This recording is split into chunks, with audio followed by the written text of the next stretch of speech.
Well, I forgot to put my earbuds in, so sorry about that. Just noticed it's slightly past starting time, and I don't want to be late. Here we go. Now, well, if anybody wants to join this thing, then I'll be able to make sure my earphones are working, because I actually can't hear myself through this. It's kind of the way StreamYard works. Any gods out there waiting to get in and join the show?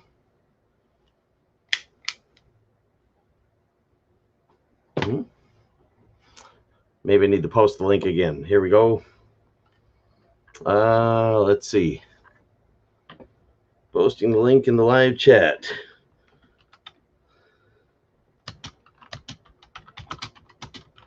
Link to join the show. There we go.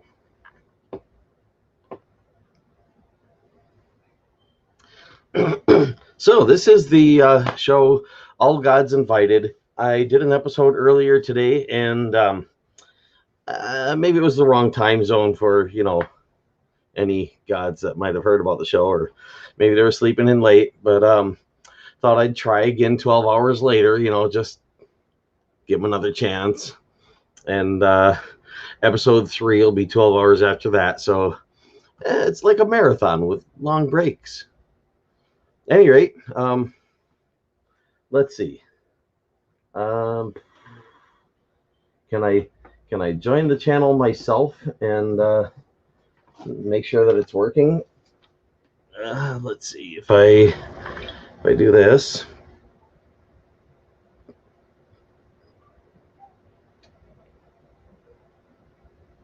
Let's see. Hold on. Not that way. Okay. Show started. Gotta go. Just posting that in Discord, and then out of there, and opening up YouTube. There it is. That was quick. And opening up YouTube. And clicking on the StreamYard link. There it is. That was quick. And opening up. And that should get me in there. Now, had another pair of headphones, earphones. Not sure quite where I put them just now, but so I might get a little bit of echo. A site is using your camera and microphone. Tap to return. Oh yeah, that's mute my mic.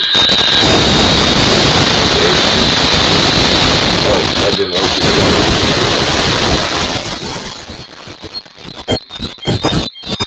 Right.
Okay, can you hear me in there?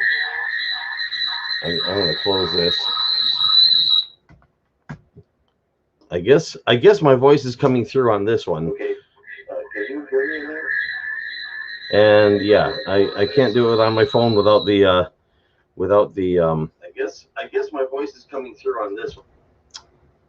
Earphones in them, and I'm not sure where I put those right now.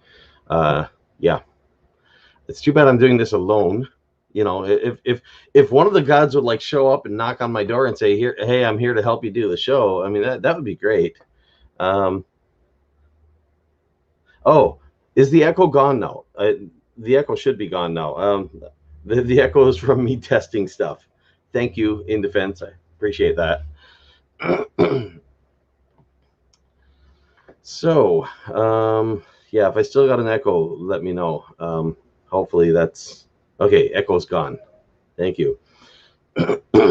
Now, when I did episode 1, the live chat didn't end up staying. It didn't show up in the playback. I'm hoping it will this time. I did things a little bit differently.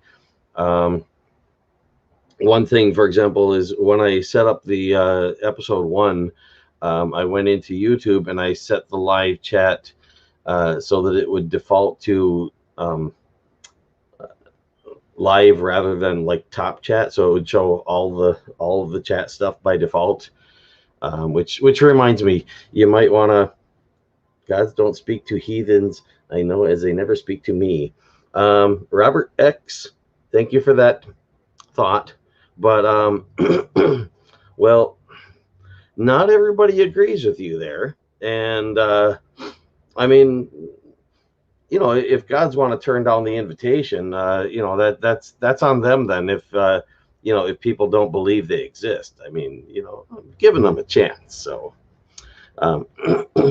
any rate, yeah. But yeah, in the episode 1, I went in and, you know, set it so that it would show all of the chat, and I'm thinking that might have been why the chat didn't show up in the replay, because that's like an edit.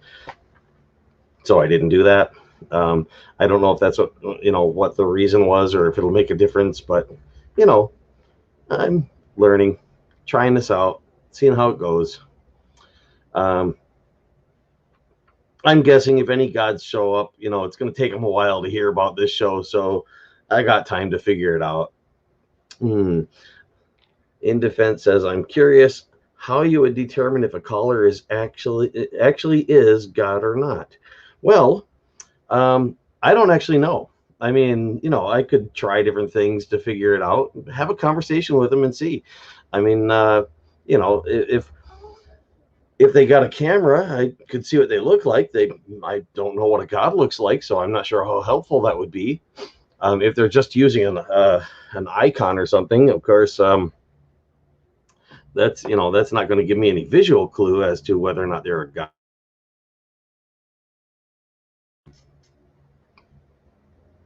But if they're omniscient, I should be able to figure that out pretty easily. I mean, not necessarily the fact that they're omniscient, but at least the fact that they're extraordinarily knowledgeable. You know, and if they've got reasonably above average intelligence, I should be able to figure that out pretty well also. So they're clues, you know, there's some clues. But you know, if a god knows how they could convince me that they're a god, well then, you know, they can solve that problem on their own, because, you know, I won't even have to know what to ask or what to say. Just let them take it from there. Yes, a god would know how to convince us. So that's what I'm thinking. Of course, it depends on the god. I mean, you know, like for example, some people considered winners of the Olympics to be gods in years past, you know, because they could throw a shot put farther than other people or something like that. I don't think being able to throw a shot put exceptionally far would clue them in as to what would convince people these days that they're a god. They could demonstrate a shot put throw, you know, if they want to do that. Now, how would they do that on this live video show?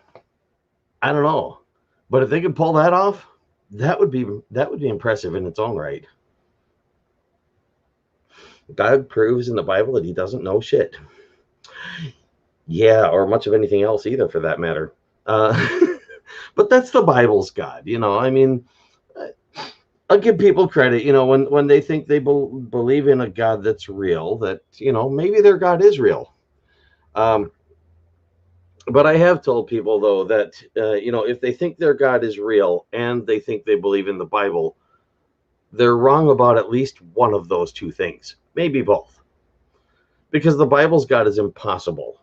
So the Bible's God can't be real. However, an omnipotent being can do impossible things. So, if the Bible's God wants to show up and show me that impossible and all, it's real.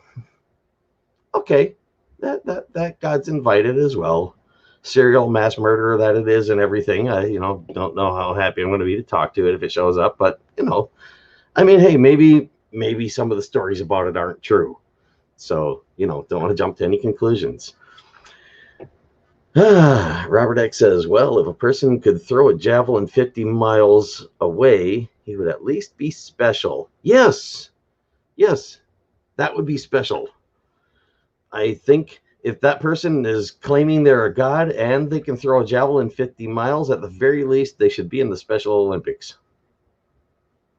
At the very least. Are they holding those anymore, with the pandemic going on and all? Special Olympics or Olympics in general, for that matter. Seems to me, I think they called off the Olympics, but I'm not really sure. See, now, if I was a god, I supposedly know that. But then again, maybe gods aren't all we think they are. I mean, maybe they were just extraordinary people. Or maybe they weren't extraordinary at all. Maybe they were just people with big egos who went around telling everybody, like, I'm better than you. I own you. You got to do what I tell you to. Might not have really been anything all that special about them. Maybe they couldn't even throw a javelin 50 miles or 50 feet or 50 inches. I don't know.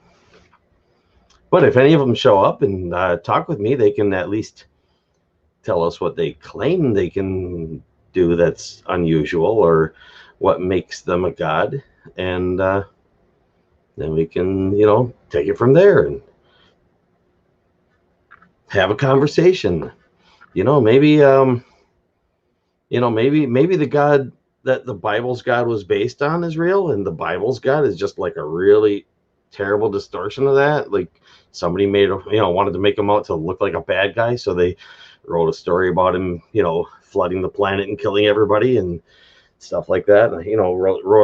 Wrote a creation myth about him making two people and then punishing them for wanting to learn right from wrong because they didn't know it was wrong to disobey him and try to learn right from wrong when he told them not to. Could be.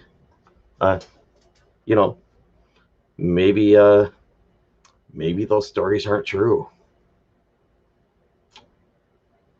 In fact, quite sure the stories aren't true, but maybe there's some God that was real behind the stories, and maybe the stories were made up to make him look bad. Like, hey, how come this God character said that Adam would die the day that he ate that fruit, and then Adam lived like 900 years later? Well, maybe he didn't tell Adam he'd die the day he ate the fruit. The Bible says so. I haven't heard a God say it.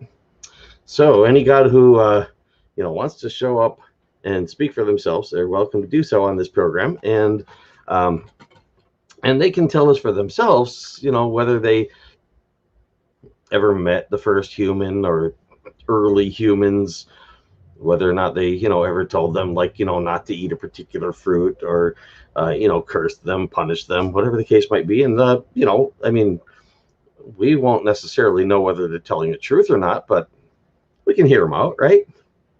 In Defense says, I'm fairly confident the flood narrative, at least, is fiction. Yes, like all of the evidence points that way, so pretty safe to say.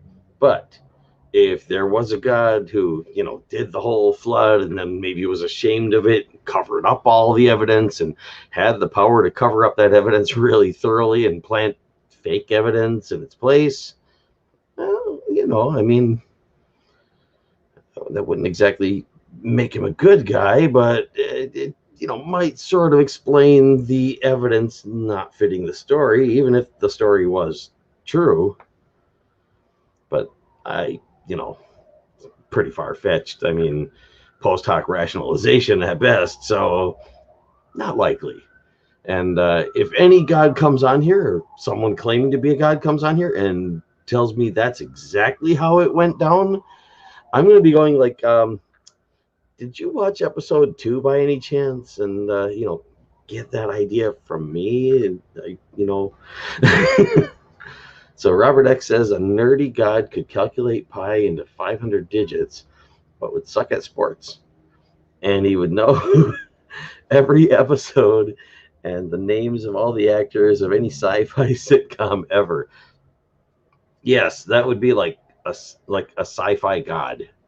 Yeah, I actually was nicknamed Techno Zeus by a lot of my friends years ago as a bit of a joke because I was an atheist, and they're poking fun at that, but also a lot of them considered me like a god in the computer world, technologies.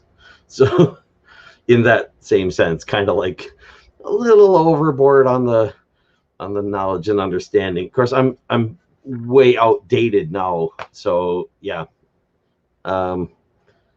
wouldn't fit the description anymore. I probably somewhat did back then, but not now. And even then, it had to have been a stretch. Not without using paper or a computer, I bet. Yes, Robert X, that is likely. Yeah.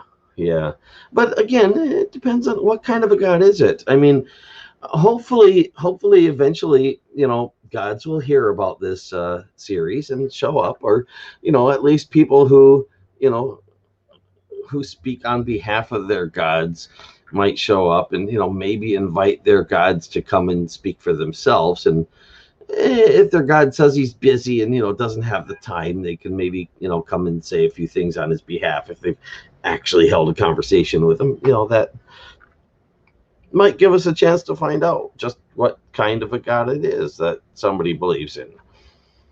But for now, we're just left with mythology, basically. Tens of thousands or hundreds of thousands of different gods that have been believed in over time, at least thousands that are still believed in now, and every last one of them is believed in at most by a very small fraction of believers, believers in gods in general. And of course, that's not even counting the people who don't believe in any gods, which is kind of a growing number. Because we're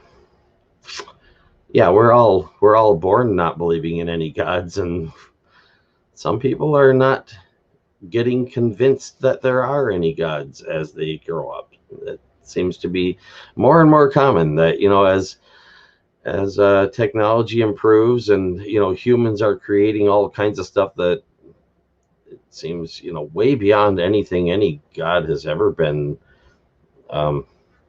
accused of being capable of. Yeah. Robert X says that's why some of the ancient gods were way cooler. The Greeks had a god for almost anything. The god of wine seems a great god to hang out with. Well, not me, because I don't drink alcohol. But it depends. It depends, really. Maybe so, because I mean, I'm pretty sure back then wine didn't necessarily have to be fermented. As a matter of fact, probably the best wine was the fresh stuff. The fermented wine was that's when you had excess and you drink all the good stuff while you can, but eventually it goes bad, and then you're left with what we consider wine these days and pay extra money for because it's worth more once it went bad.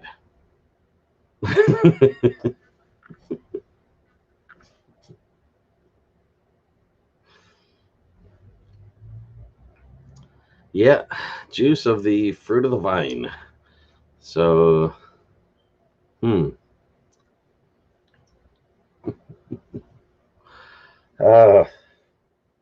twisted twisted scriptures come to mind. I am the vine, pick my grapes.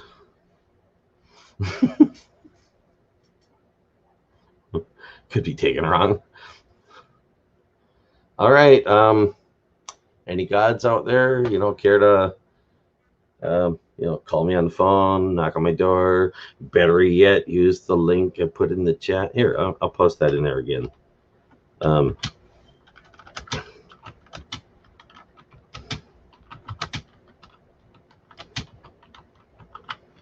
To join the live stream. There we go.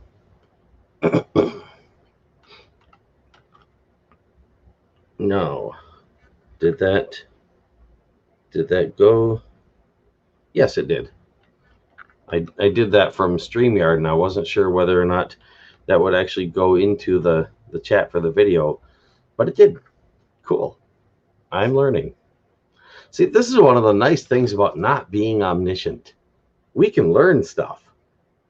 If a God knows everything, but he's got a bunch of it wrong, he's always going to have it wrong. Because, omniscient means you're incapable of learning. Because you already know everything. What's 2 plus 2? 136. It's like, are you sure that's right? It's like, yep, absolutely sure that's right. Because I know everything. Yeah, no, I wouldn't want to be omniscient. More to the point, I wouldn't want to think I was omniscient, even, whether I was or wasn't. Because I like learning. If you didn't provide a link or number, it would be more impressive for the God to join. Yes, I agree. And if if this works out, if I get anybody claiming to be God showing up, maybe I'll have some episodes somewhere along the way where I just won't post the link for like all or most of an entire episode, and see if anybody shows up anyway. Probably be more likely to be a hacker than a god. Cracker, more technically accurate, but still. Hang out with arrows. Mm-hmm. Yeah. Don't get me wrong. It would be nice to know someone who's omniscient. I mean, actually omniscient, as opposed to thinks they're omniscient.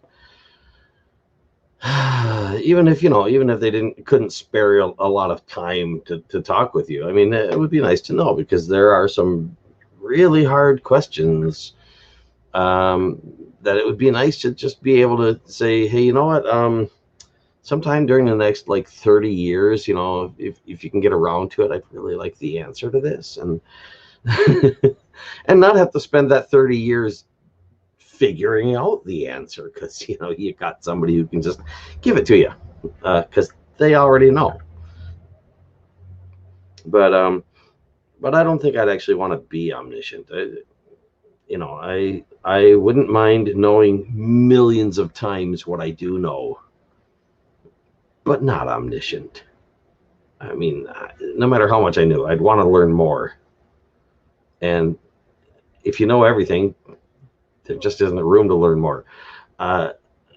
Also, the unchanging gods, by definition, would have to be incapable of learning, whether they're omniscient or not. Any god that's unchanging would technically, I mean, if it's actually unchanging, it would have to be incapable of learning, because learning is a change. That is an accumulation of change in one's knowledge and understanding. So, yeah, wouldn't want to have that. Definitely wouldn't want. I wouldn't want to be unable to learn. I like learning, and someday I will be unable to learn. I mean, unless there actually is an afterlife, in which case, I'd rather be burning in hell and still learning than not learning. But if there's a God out there that actually came up with the whole burning in hell thing, I mean, if that's real, that would be an evil God. By definition, that would be a devil. So, Christians say that the Father God, Yahweh, created the whole hell thing. And the Bible says that, God creates evil. So, who's really the bad guy in that story? How would someone know if they are truly omniscient? How can you know if there are no things that you don't know? Yes, it's a good question, Robert X. Dark Matter 2525 has that on, I think, more than one of his cartoons. But one that comes to mind is the cartoon called God's God. And in that particular episode, I don't want to do too much spoilers, but, well, let's just say Yahweh ends up using that line, basically copying it from Jeffrey. So leave it at that. It's pretty funny.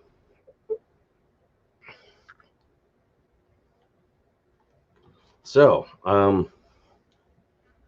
what to say, what to do. Thanks for coming by and hanging out in the chat, by the way, because at least that's something more than me just, talking about whatever and, waiting for gods to show up that probably aren't going to. But hey, I mean, give them a chance, right? I've asked so many theists to invite their gods to a conversation to speak for itself, and they won't. They insist on speaking on behalf of their God. I actually had one guy one time, street preacher, that I couldn't get him to invite his God to come speak for itself. So I said, well, okay, I'll make the invitation then. So I said, hey, this guy's God, if you're there, please come down here and, speak for yourself. He goes, don't do it, God, don't do it. So not only was he unwilling to invite his God, if his God was real, this guy made his God feel downright unwelcome. He's like, go away, God, we don't want you here. It's like, wait a minute, the atheist is inviting your God, and you, the theist, are telling your God, stay away.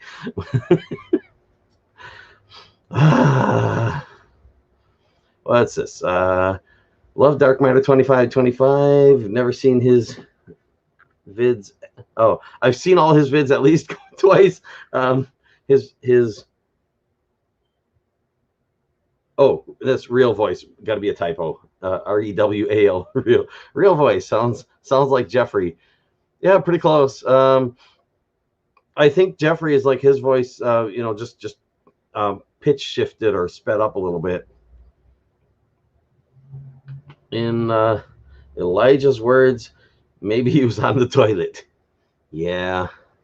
Well, that's like this morning, when I did episode 1, I thought, I tried not to make it too early, 10:25 in the morning, and that's Pacific time, U.S. Pacific time. If he's like in New York, it's already getting late in the day. But I thought, well, maybe he was tired and he slept in, or maybe maybe he's on some other side of the planet. I mean, I know people say that, that God is everywhere, but then you look in the Bible and you see where, God came down from the sky and walked in the garden with Adam and Eve. And, he had a nice romantic evening with Abram, looking up at the stars and talking about how, Abram was going to have a baby out of his bowels, and, his descendants were going to number like the stars in the sky. Yeah. So,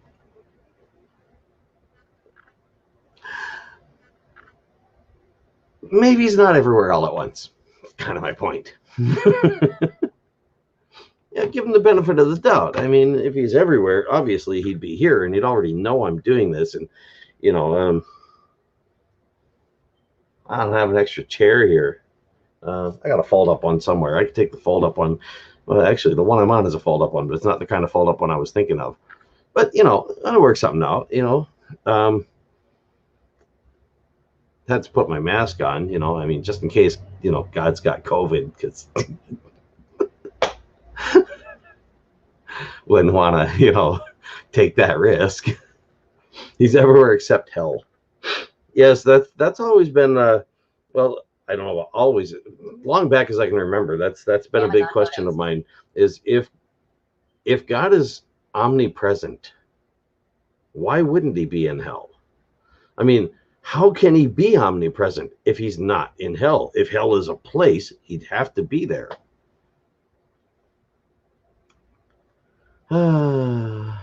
Yes, that's a good point, Robert X. If God's not in hell, how can he enjoy the smell of burning meat? We all know God loves that. Yep. This seems to be Yahweh's big plan. If you really read the Bible even somewhat literally, seems to be that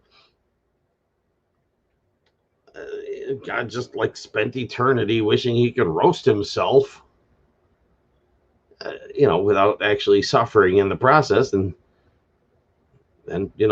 somewhere along the way, after like eternity thinking about it, he went, hey, wait, I could make a mini me and roast that.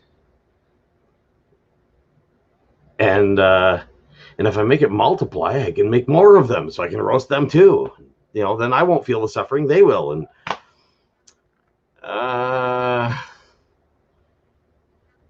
yeah, and then why not just be able to roast them forever and make billions of them? And yeah, but I can't help thinking that sort of doesn't sound like the good guy. Barbecue, yes. Agnostic pagan mom, that's pretty much it. Barbecue. Yeah. Oh well. I mean, hey, like I said, I ain't gonna judge in advance. No prejudice here. If a God wants to come and tell me, hey, these stories aren't true, yeah, I'm a God. Yeah, I'm the God from this story, but the story didn't go that way. It went this other way. I'll hear him out. Doesn't mean I'll believe him. I might. We'll see how convincing God's can be. But I'll hear him out. And, give the story, give God's side of the story fair consideration, whichever God it happens to be. And if we get multiple gods in here talking at the same time, well, give multiple gods the chance to tell their side of the story, and maybe even argue with each other. I might even end up having to moderate a bit and mute one god or the other for a while, let them talk a little more clearly with each other. Of course, if it turns out that one of them has mod powers in here and they can mute the other one and keep me from muting them, well, then I'll have to deal with that, won't I?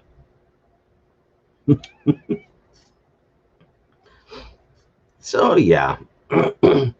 But it's funny because theists seem to be the ones that don't give their God a chance. They make excuses for the stories about their God doing evil stuff and say, well, he must have had a good reason. Or, it was good because God did it, even though it would have been bad if anyone else did it. Yeah. Anthony Fremont. It's a good life. So,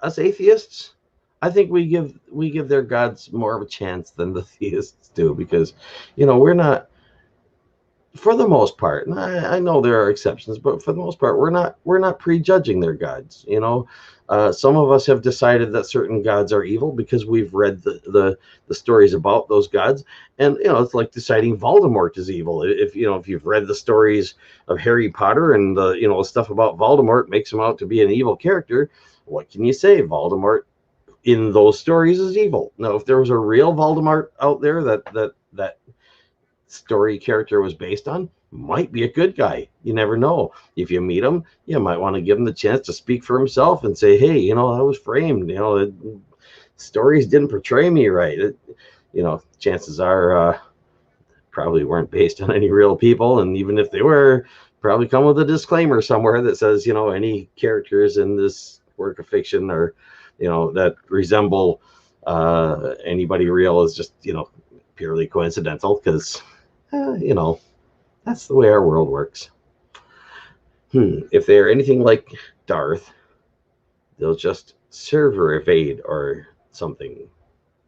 LMAO. Which Darth?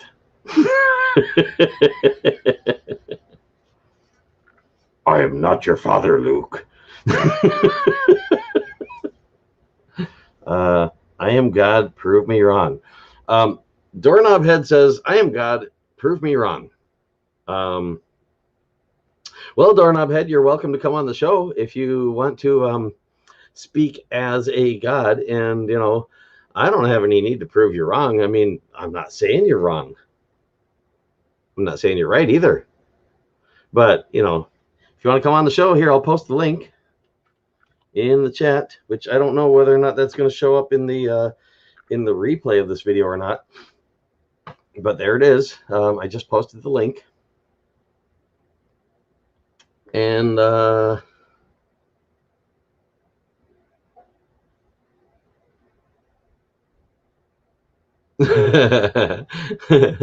Robert X replied, "You are, so why disprove it?"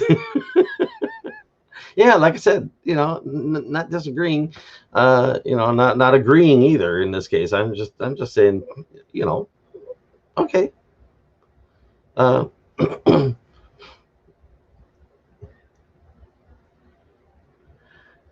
Yeah, Robert X, you're right. That did say disporv, but you know, I just read through the typo.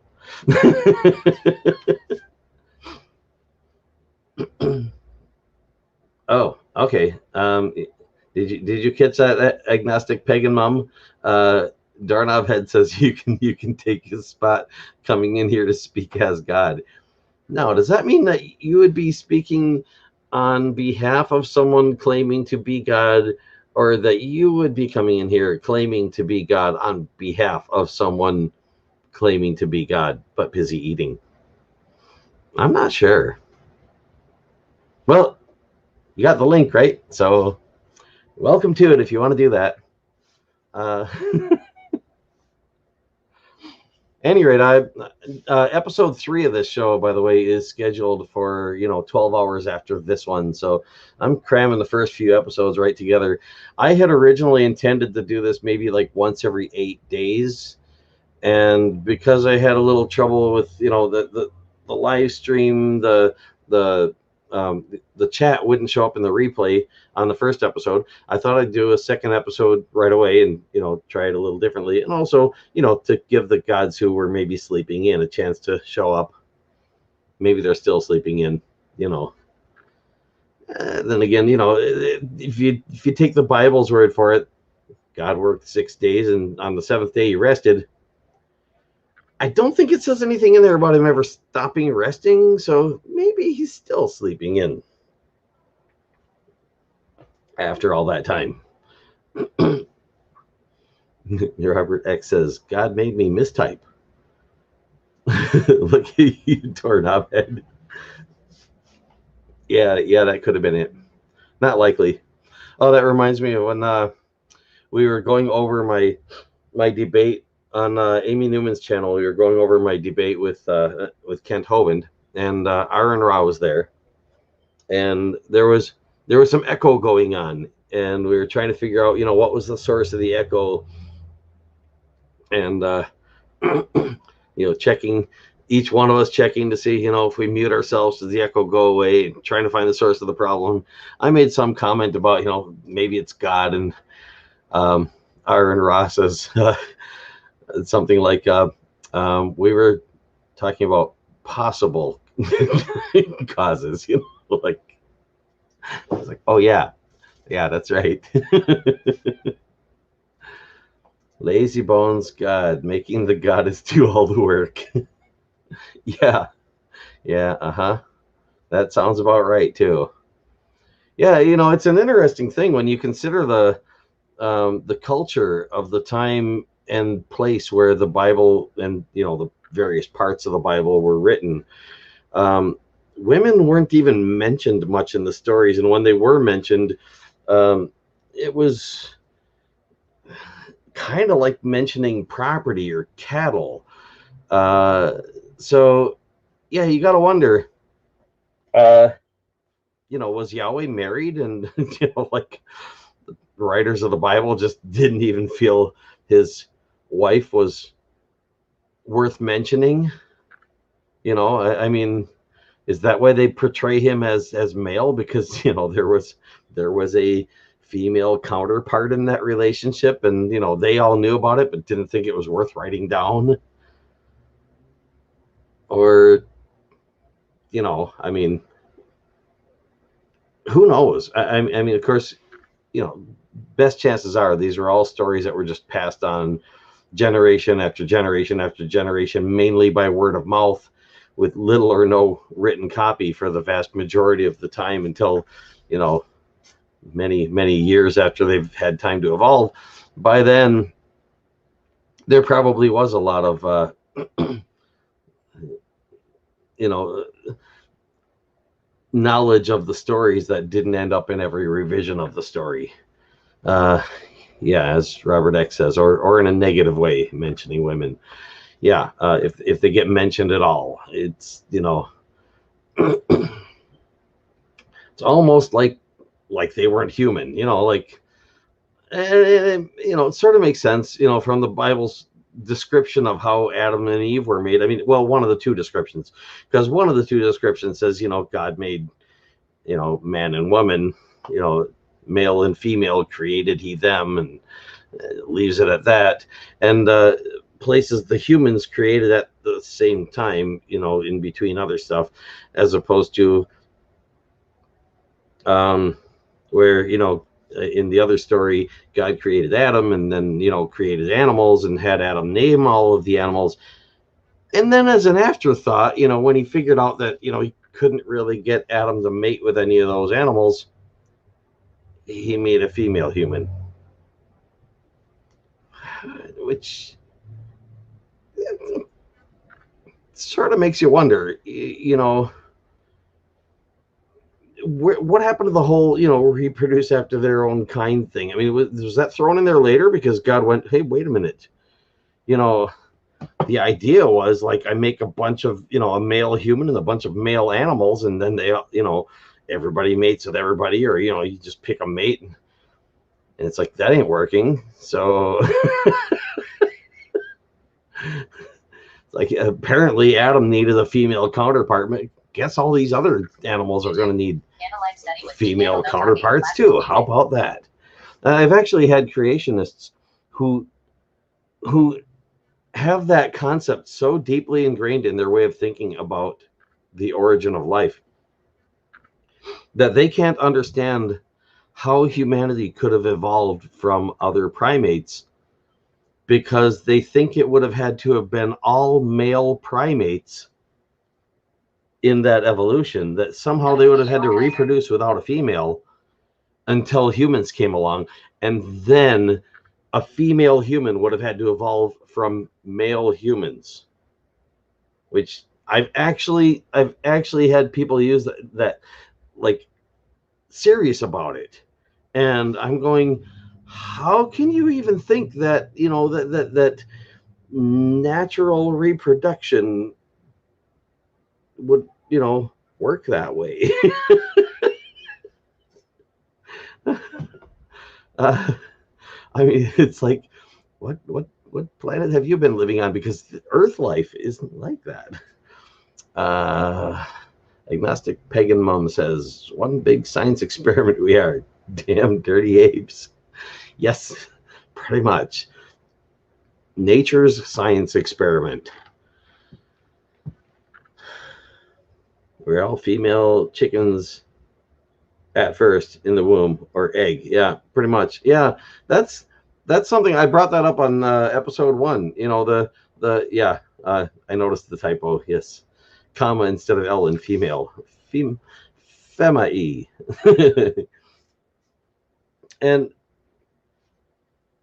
I I would like dare anybody to debate me trying to say that, you know, that chickens preceded eggs, that, you know, there were no eggs before there were adult chickens, because we know what bird chickens evolved from. Chicken is a domesticated bird, like domesticated wolves, the things we call domesticated dogs are. You know, it's a domesticated animal. We know what it evolved from. Not only that, but we know what its ancestors evolved from as well. And the dinosaurs, the avian therosaurs that you know, the ancestral birds evolved from, the chickens' ancestral birds evolved from, also laid eggs. And I mean, yeah, eggs go back a really long way before chickens. T-Rex, yep. Chicken came from tree. Yes, look at the trees and how they produce chickens, but not eggs. Acorns, sure, but not eggs.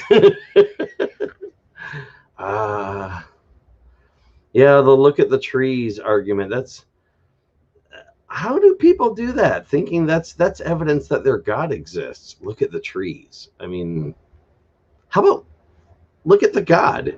You know, just have your God show up. It's like, you know, just I'm just waiting. Just, you know, one of these days, you know, someone to say, you know, like you ask, you know, can you show me any evidence that your God exists? And they're like, well, look at the tree. You look over there and you're like, that one with that guy leaning up against it, what is that, your God? And they're like, yeah, that's him right there. Yeah, just, you know, go over and introduce yourself. Yeah, that ain't likely to happen.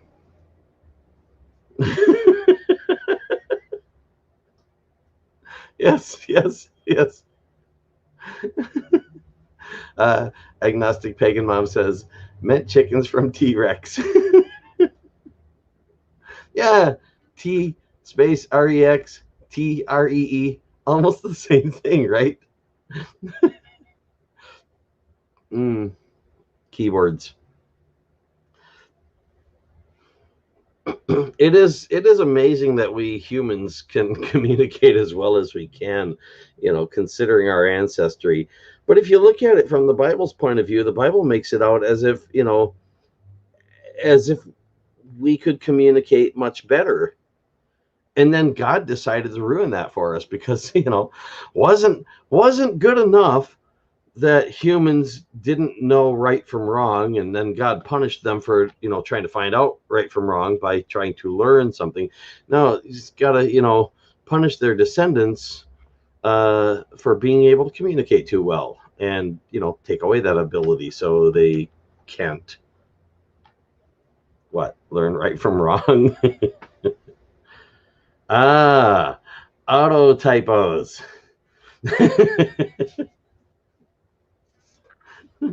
Auto typo gnomes love my drunk texting. Uh-huh.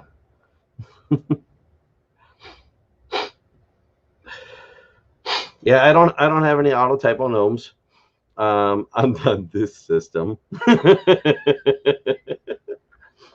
um, yeah, I whenever I get a new phone or a new computer, anything, any new software, anything at all that might have auto correction in it, I will generally look for that feature, and if I can find it, I'll turn it off. Now, I do know my phone, I've got quite a few keyboards installed on my phone, and I know at least one of them has auto correction on it that I haven't been able to figure out how to shut off. I'm not sure if there might be more than one, but at least one of them. But there were features of that keyboard that I really liked and wanted to keep around, so you know, I put up with it, and I just don't use that one much for that reason. But yeah, let's see. Can I do that in here? Let's see. If I click in there and bring up the keyboard, I'm gonna see if I can get my phone on the camera screen. Let's see. Click on that, and that should give me a list of keyboards. Here we are. There's a list of keyboards I have installed on my phone. See, can I open board is the one that's selected right now, and if I scroll that, let's see, is that, oh, there. There's some more on the top, and yeah, so that's it. It's not a huge list, and some of those keyboards have multiple languages. Some of them are just like, single language setting. But yeah, so I've got a few keyboards installed on my phone. As a linguist, it's kind of necessary for some things. I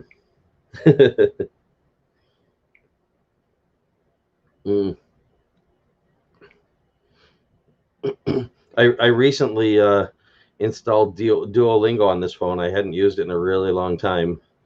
I'll show you the languages I've got installed on Duolingo. Let's see, can I scroll through that? Let's see if I turn it this way. No, it won't do that. Let's see, can I do this from this position? There it is. Languages installed on Duolingo on my phone. Got a few.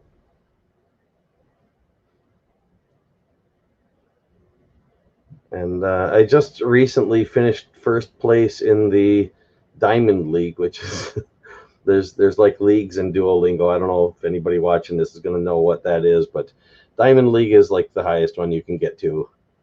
And there, the ones with two flags, the little flag is what language it's from. So like that one there, it's not focusing real well, but that's German from Portuguese there. So with the oops. Any rate. So yeah, there's more, but I sort of messed up the scrolling, so I'll just quit doing that. Not important anyway, but yeah, not enough. Yeah, yeah. When I first installed Duolingo back on this thing, something I was doing this. Let's see, should be able to do this. Open up the Google thing and random number from 1 to 60.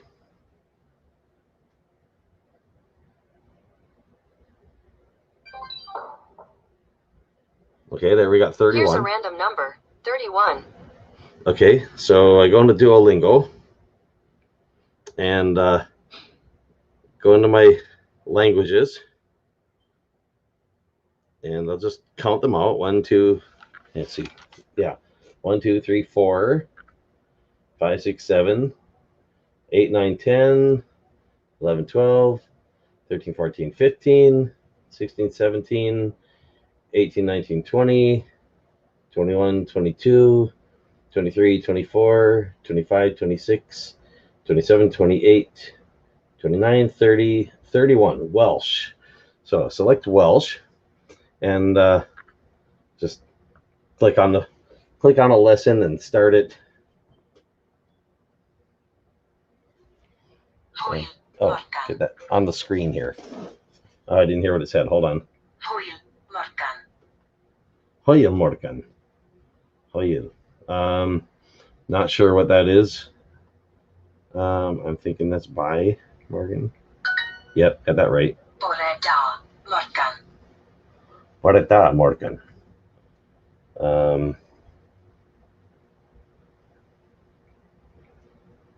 Try that. Good morning, Morgan. Boreda. Okay. Boreda. So yeah, just pick a random language and start going through lessons on it. And I actually thought that was going to be kind of hard. It turns out it's pretty easy. I'm just going to cancel out of this one. I could keep going on it, but not while I'm doing my live streaming. But it's a fun little challenge. Um, I wouldn't recommend it with that many languages. But maybe heads or tails between two of them, or toss a dice to pick between a half a dozen or something like that. Because if you got 3 or 4, you could still use a 6-sided dice, and just if you get a number higher than the number you have, just roll it again. So yeah, well, it's been almost an hour. No God's shown up so far.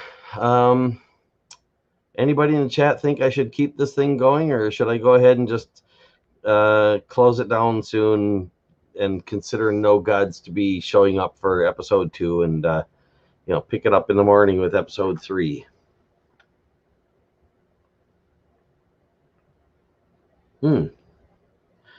Well, agnostic pagan mom, if I can make a recommendation, install Duolingo and try their Esperanto course. Esperanto is a very easy language to teach yourself. Finding actual speakers of Esperanto to speak face-to-face with is generally pretty hard to do. They're scattered all over the planet. But it is a good language to train your brain for learning other languages. And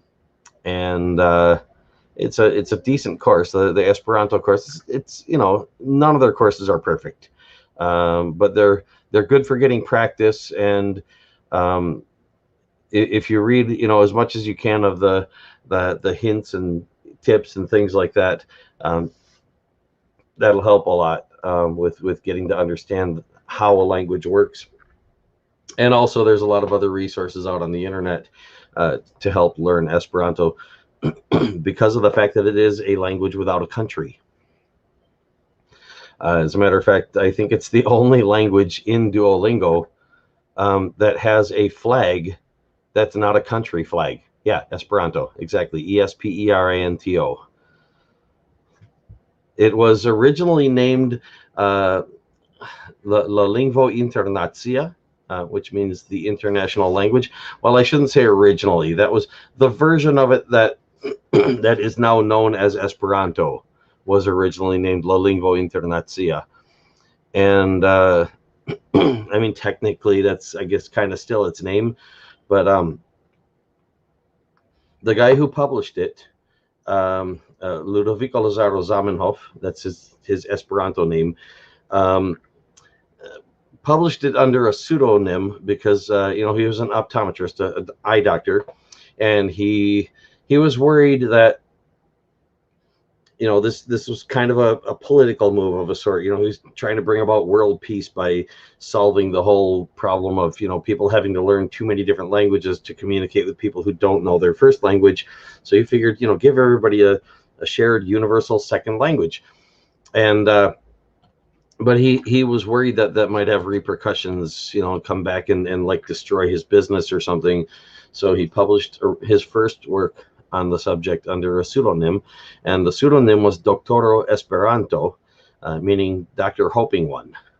Doctoro, of course, being the O on the end makes it a noun, Doctoro, which it's a name, so names are proper nouns. Originally, that was a rule in Esperanto that names all had to end in O because they're nouns. That's not been upheld, and I think it's kind of defunct now. Names are what they are. People label themselves what they're going to label themselves. But the Esperanto, esper means hope. That's the root word hope, whether verb or adjective or noun or whatever the case might be. And then espero is the noun hope, and the ant infix Esperanto means ongoing. that particular combination with the anto ending, again, according to the original Esperanto rules, was that was used to refer to a person who does that thing. So, Esperanto is one who hopes.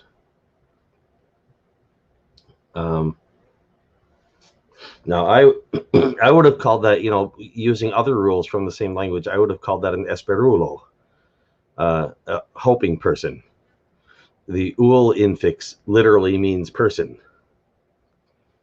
So, or rather a hope person, or esperantulo, if you wanted to go there. Esperantulo meaning a person who is hoping. If you wanted to refer to a person who was hoping, you would say esperintulo instead of esperantulo. So esperintulo would be a person who had hope. They were hoping. Esperantulo, if you say esperantulo, the ont means that's an ongoing in the future. So an esperantulo would be someone who will have hope. That would be a bit presumptuous. But that's the way the word building works, at any rate, in Esperanto. Esperantulo. Okay, yeah. So you get the idea. Yeah, you're already word forming. And yeah, I have my own language called my own language family called Esper, which is based on Esperanto. It's originally a derivative of what I call the Pont language bridging system. And Pont itself was a language when I was like, a little kid, and then I like forgot it. I got amnesia, so I mean literally forgot it and everything else, and I had to start over. But at one point in time, I learned about Esperanto when I was young, and I replaced all of the grammar and, well, most of the grammar and vocabulary in Pont with grammar and vocabulary from Esperanto, because the Pont language bridging system had tools in it for doing just that. That was what it was designed to be able to do, to put two languages together. So I merged it with this other language I had found. And the Esper language family evolved out of that. So it's kind of a modernized Esperanto. The Esperanto community, for the most part, don't know who I am. Those that do know me tend not to be too happy with me doing that, because it's not that I've done anything wrong, but something that was done wrong to the Esperanto community in the past, and it left sort of bitter feelings. There was an Ido movement, Ido meaning offspring. Again, the O makes it a noun, so it's IDO. The ID is an offspring, so like Catito would be a kitten, an offspring of a cat, Cato. So the Ido movement was, the idea was they wanted to reform Esperanto. It was still early in the development of an Esperanto community.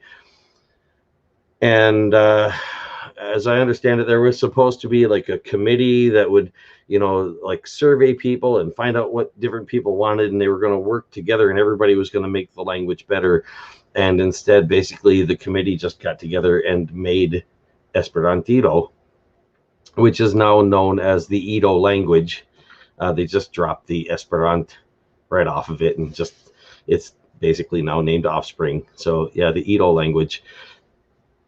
And they took a pretty good portion of the Esperanto community away from the Esperanto community and made them into the Ido community.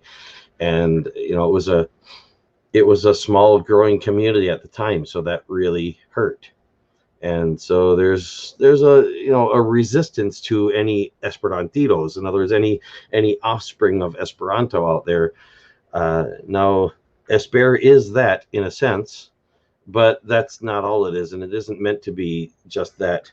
As a matter of fact, it's more of meant to be an example of how a language family can be made using the Pont language bridging system. And so it has some differences with Esperanto. Yeah, it kind of is. It's a pretty fucked up thing, exactly. And yeah, it's amazing because there are people who have learned the Esperanto language and have this feeling of resentment toward offspring languages derived from Esperanto that have never even heard that story. They don't even know where they get those feelings from. It's just something they sort of inherit from the community as like a feeling that's shared, and just, you just pick it up. And this is a very interesting thing about how we learn stuff as communities. So, but yeah, one example of something that's different between Esper and Esperanto. Now, Esper will support the way Esperanto is. If somebody wants to basically speak Esperanto in Esper, they can do that. Um, it's it's a language in the Esper family called Esperanto-Esper, and the only difference is the spelling. That you would use Esper phonetics when you write it, which is slightly different than Esperanto phonetics. Esper phonetics uses the same 26 letters of the alphabet that the English language uses, plus an apostrophe to mark where the stress is in a word. And the apostrophe marking the stress is optional but encouraged for clarity's sake. So, for example, the word kato, K-A-T-O, in Esperanto would be in Esper correctly spelled or formally spelled K-A-T apostrophe O. And that apostrophe would mark the end of the word stem and the beginning of the word ending, that word ending being the O that makes it a noun. Language again. Yeah. What is this? It's like I used to, and still do to a point, that the Bible is a book of poetry and advice. Tower of Babel was a horrible story of a what if, I think. But I hope we come together as a species with language again. Yeah, this is something, I don't know if it was inspired by that story in the Bible, because here's the thing. When I read the Bible the first time, I was extremely young. I learned to read as an infant. So, I was literally reading in the crib.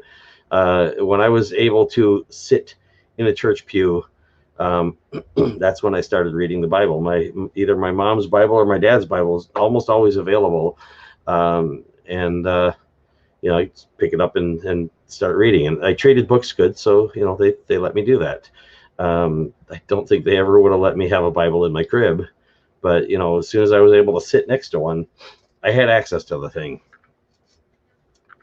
But yeah, so it's quite possible that my interest in language was at least in part influenced by that particular story, that I might have thought, this is something that we could fix. Whether or not I thought it was a true story at the time, I have no idea. I doubt it, because it seems to me that I thought of the Bible as like a really thick children's book, just full of like the most ridiculous fiction. But of course, I wasn't educated about what fiction was at the time. So, if anybody had asked me if it was fiction, I probably didn't know what that was. And, probably wouldn't have been able to say. And if anybody asked me, did I believe in God? Of course, the answer was yes, because that's the answer I was told was the right answer. And I wasn't old enough to know any better. I mean, talking about before I could even talk, this stuff was ingrained in me before I could walk or talk. So by the time I was old enough to talk, I already knew what the answers were. I just didn't know that those answers weren't my answers.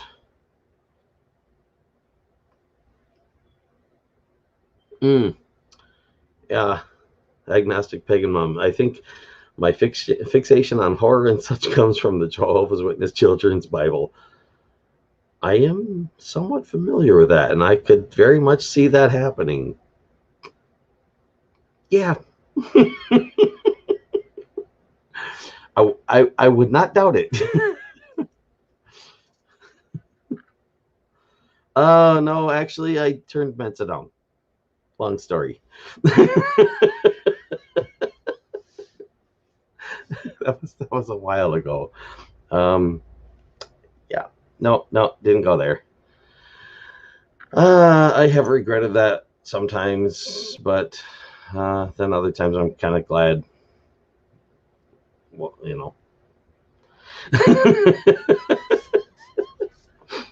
At any rate, yeah, I'm an oddball, but I'm not a god, and I'm just the host of the show, inviting them to come speak for themselves because it's about time. Jesus said he'd be back like during the lifetime of the people that he was talking to back then. Are any of them still around?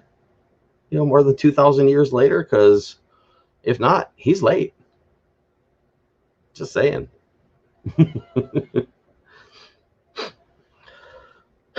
Yeah. Let's see. Gonna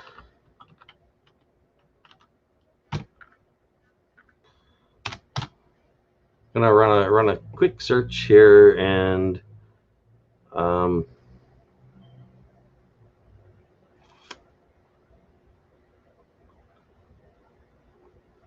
not finding what I was looking for, but okay.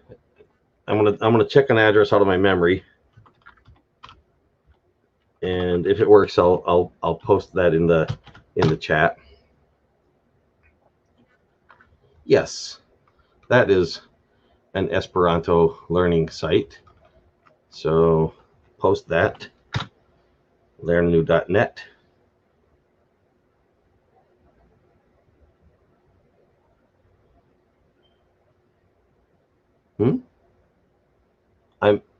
I think I missed something. In my cereal and on a dog's butt. That was in reference to what?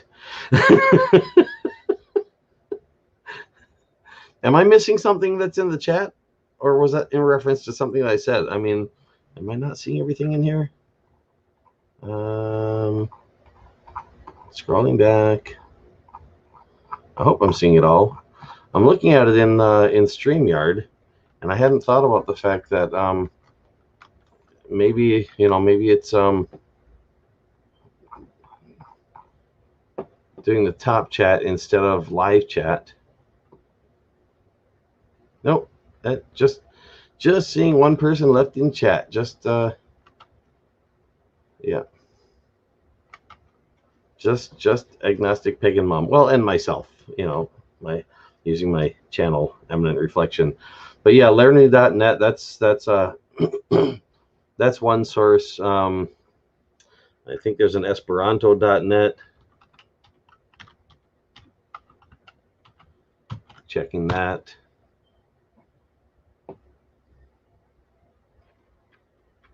Yep, that's another resource.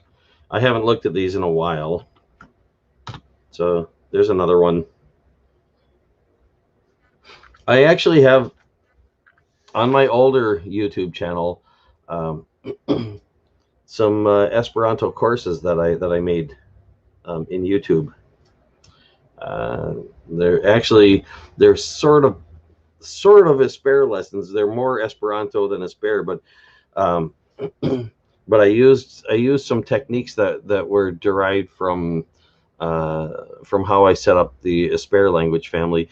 One of the things about Esperanto that's kind of faulty. I mean, it had some good intentions, made behind it. There were certain things it was supposed to do. Like, for example, each letter was supposed to have exactly one sound. Each sound was supposed to have exactly one letter. The letter A in English in Esperanto is A. The English letter B is the Esperanto letter Bo. The English letter C is the Esperanto letter So. That makes a TS sound, like a blended TS. So it's a plosive.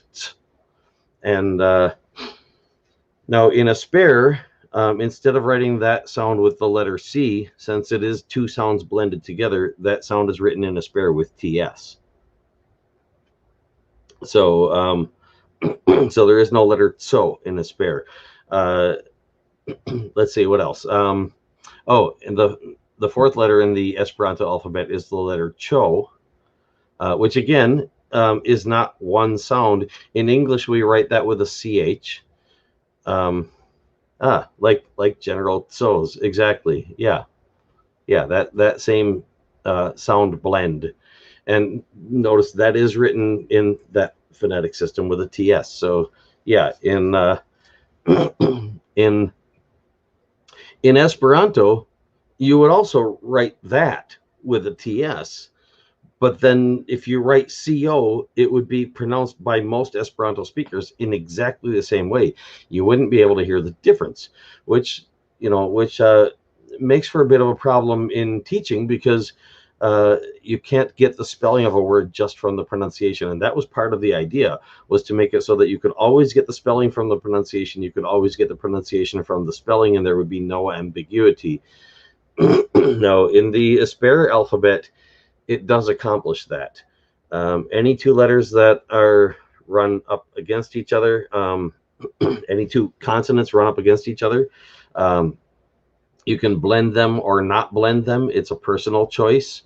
Generally speaking, blending them makes it easier, makes the speech flow a little better. But it is a personal choice. Vowels.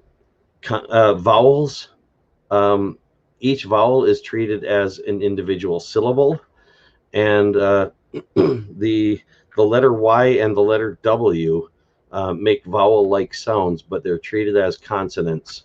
So, like for example, YI is Y, and WU is W. So the W makes the W sound, and the U makes the sound, like in the word book or cook. And the same thing, the Y makes the Y sound like a consonant, and the I makes the I sound like in the word bit, or sit, or, basically the English short I sound. You can blend it over and use like the E sound for the letter I, or the U sound for the letter U.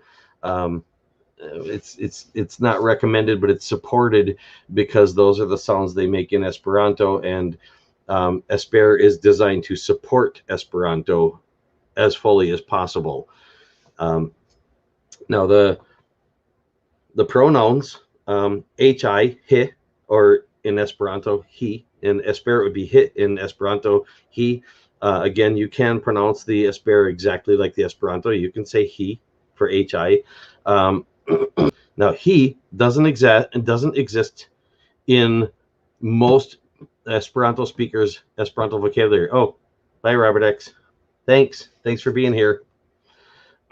Yeah, most Esperanto speakers don't have the word he in their vocabulary. They use the word li, Li, to mean he, meaning like, the male pronoun.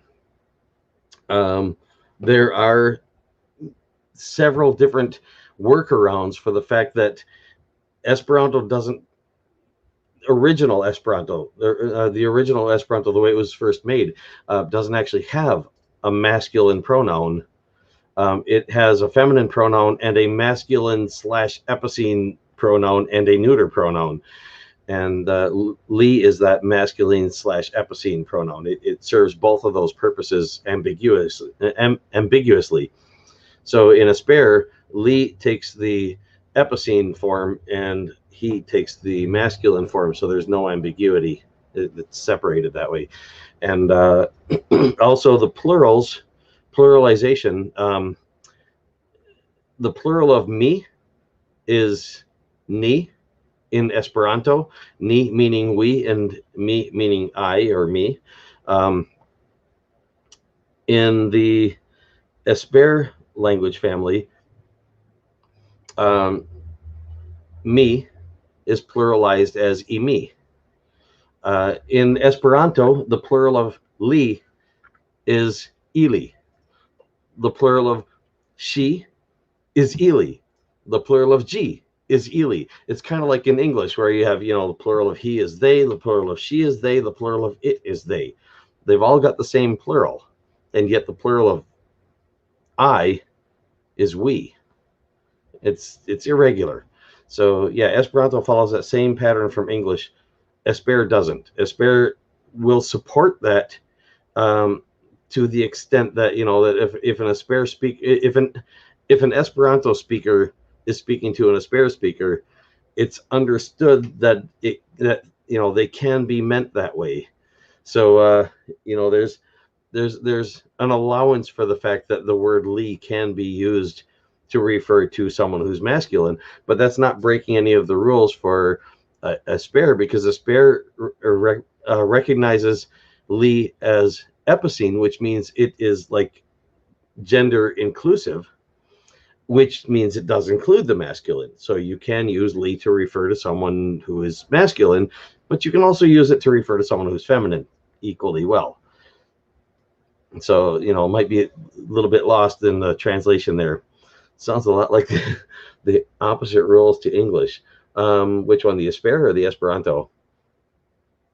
Because, yeah, like I said, in the Esperanto, it's identical to English in that sense, that like saying human.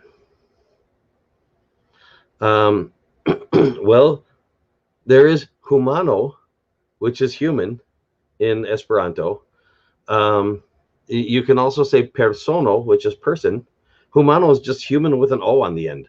Persano is just person with an O on the end. You can literally just take the English word and stick an O on the end, and you've got an Esperanto noun in those cases. But you can also use the ul suffix to mean person. Now, person isn't necessarily human. I mean, somebody's pet cat could be considered a person. By the way, my first Esperanto sentence was lakato kuras. I'll type that in chat. Lakato kuras. I accidentally typed a slash instead of a period on the end. Not sure how that happened. Oh, I see. That's the way this keyboard is. How do I get a period out of this thing?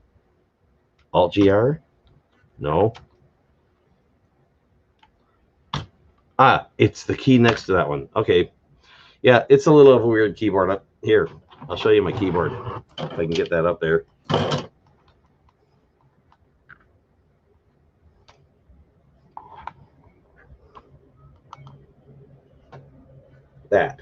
That's the keyboard I'm using on this computer right now.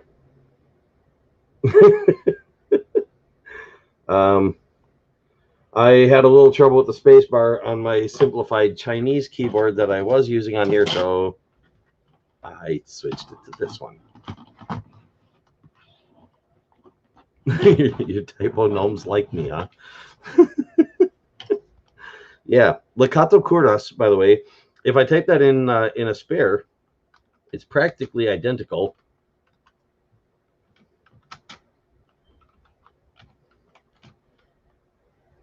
There's Lakato Kuras in a spare. And that apostrophe tells you where the stress is. Kato has the stress on the first syllable. Kuras has the stress on the first syllable. Now, the thing is, in Esperanto, the rule is the stress always falls on the second to the last syllable. That rule can be violated, and there is a specific case where the rule can be violated, and it's ambiguous whether or not the rule would be violated in a lot of cases when that's done. And that's like in the case of like writing poetry or lyrics, that if you want to make a rhyme or take a syllable out to make the timing fit better, you're allowed in Esperanto to drop the O off of the end of a noun. So you could say the lakat kuras instead of lakato kuras. And in that case, of course, kat is only one syllable, so you don't have to worry about where the stress is. But, what if you're doing that with a word that has two syllables before the ending, and then you take the ending off? Now it's got two syllables. So does the stress land on the last syllable, or does it land on the second to the last syllable, as the rule says? And from what I've heard in practice, which isn't a heck of a lot, I haven't heard a lot of spoken Esperanto, but from what I have heard of spoken Esperanto, most people, when that happens, will generally put the stress on the last syllable, on the syllable it would have been on if they hadn't taken that O off. But in Esper, if I want to take the O off, I would type like this, la kat And this is formal, of course. As I was saying, you can leave the apostrophes out. It's just informal if you do. Oops. Oops. Typo.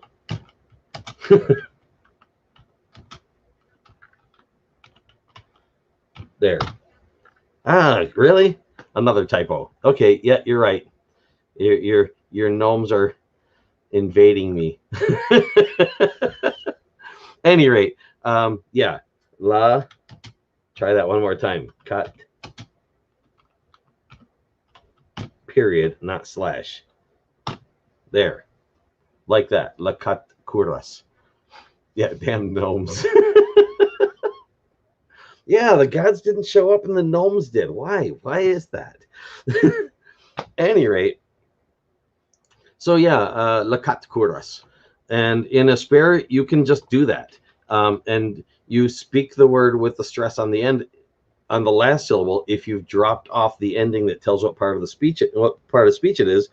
And that way, at least in multi-syllable words, it gives a clue that something has been dropped. Again, it's not recommended that you do that, but it is allowed in a spare. And in a spare, you can do it on any word you want. So I could, for example, type like this.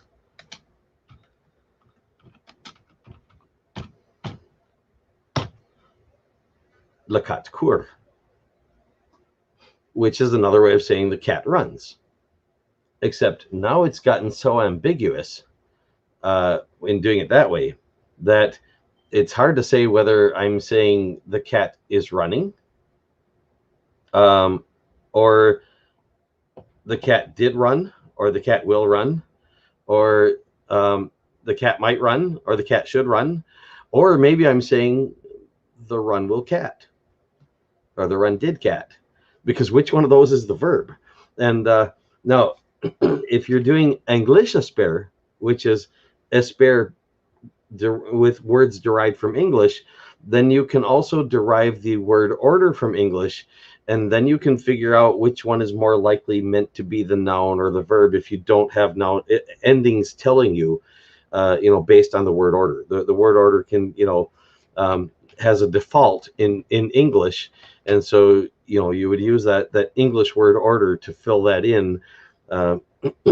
If you're speaking English espère, but Esperanto doesn't have that. So if I say lakato kuras or kuras lakato, same thing. Oh yeah, that's right. The la still makes a difference. So it wouldn't be the run cats, because that would be cut la cour, like this. I had forgotten about that. Yeah, because the always goes with the noun, not with the verb. So even without the noun ending, there is a hint that that's a noun because of the definite article. The definite article is always la, by the way, in either Esperanto or espère. Like the English word the, there isn't like a masculine and a feminine definite article like in some other languages. There's just one definite article. So yeah. So cut la cut or cut la cour, or I could say la cour cut, which is just like a shortened form of saying la couro cut. But there again, that could be just saying, it doesn't make much of a sentence because there's no verb if I take cat to be an adjective instead. But I could be saying the cat run, as in like the run that is cat-like, or has a cat attribute to it. Sounds simpler than Spanish. It actually is. Yes. I am fluent in Spanish, and I'm more fluent in Spanish actually than I am in Esperanto because of the lack of people who can actually speak face to face in Esperanto, as opposed to the plethora of people who speak Spanish. So yeah, I speak Spanish like a first language. It's not, but I speak it like one. hablo español como es una primer idioma para mí, pero no es segunda. You speak Spanish?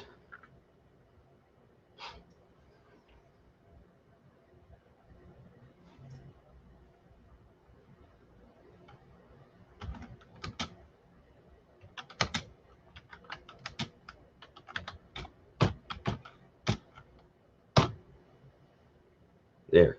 Oops. Oh, my comments are not scrolling down. There we are.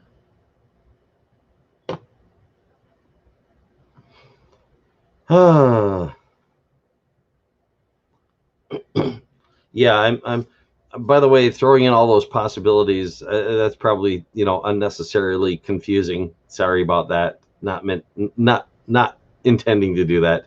But I'm just saying it's a flexible language. Esperanto is flexible. Esper is actually even more flexible than Esperanto. Esperanto Spare being based on Esperanto, you can basically say anything in it that you can in Esperanto and then some, because it's more flexible.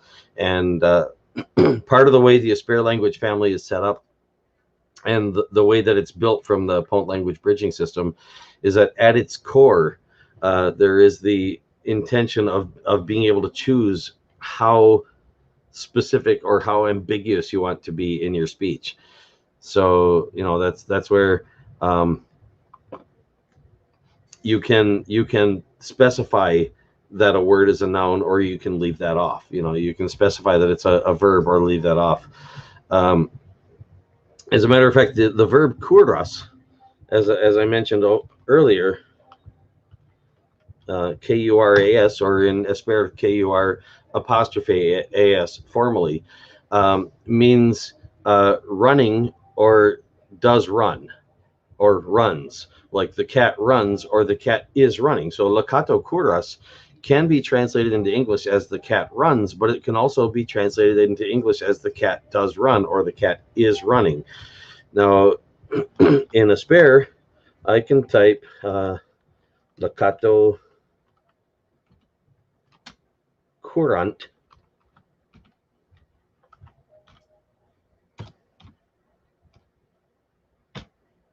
and that is specifically the cat is running, as opposed to the cat runs.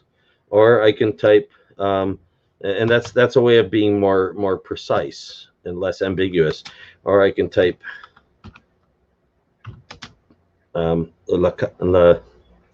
typo, fix it. Lakato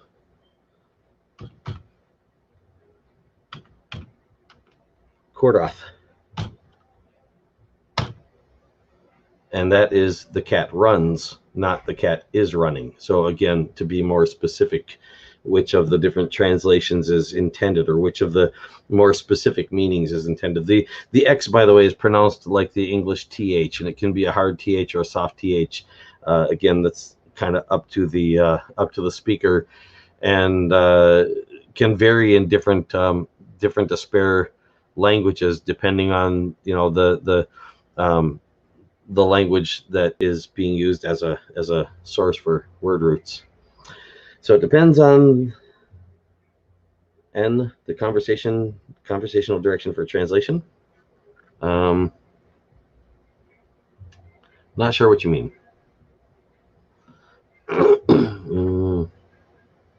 Oh, you mean to figure out whether you're trying to say, like, whether the cat runs or the cat is running?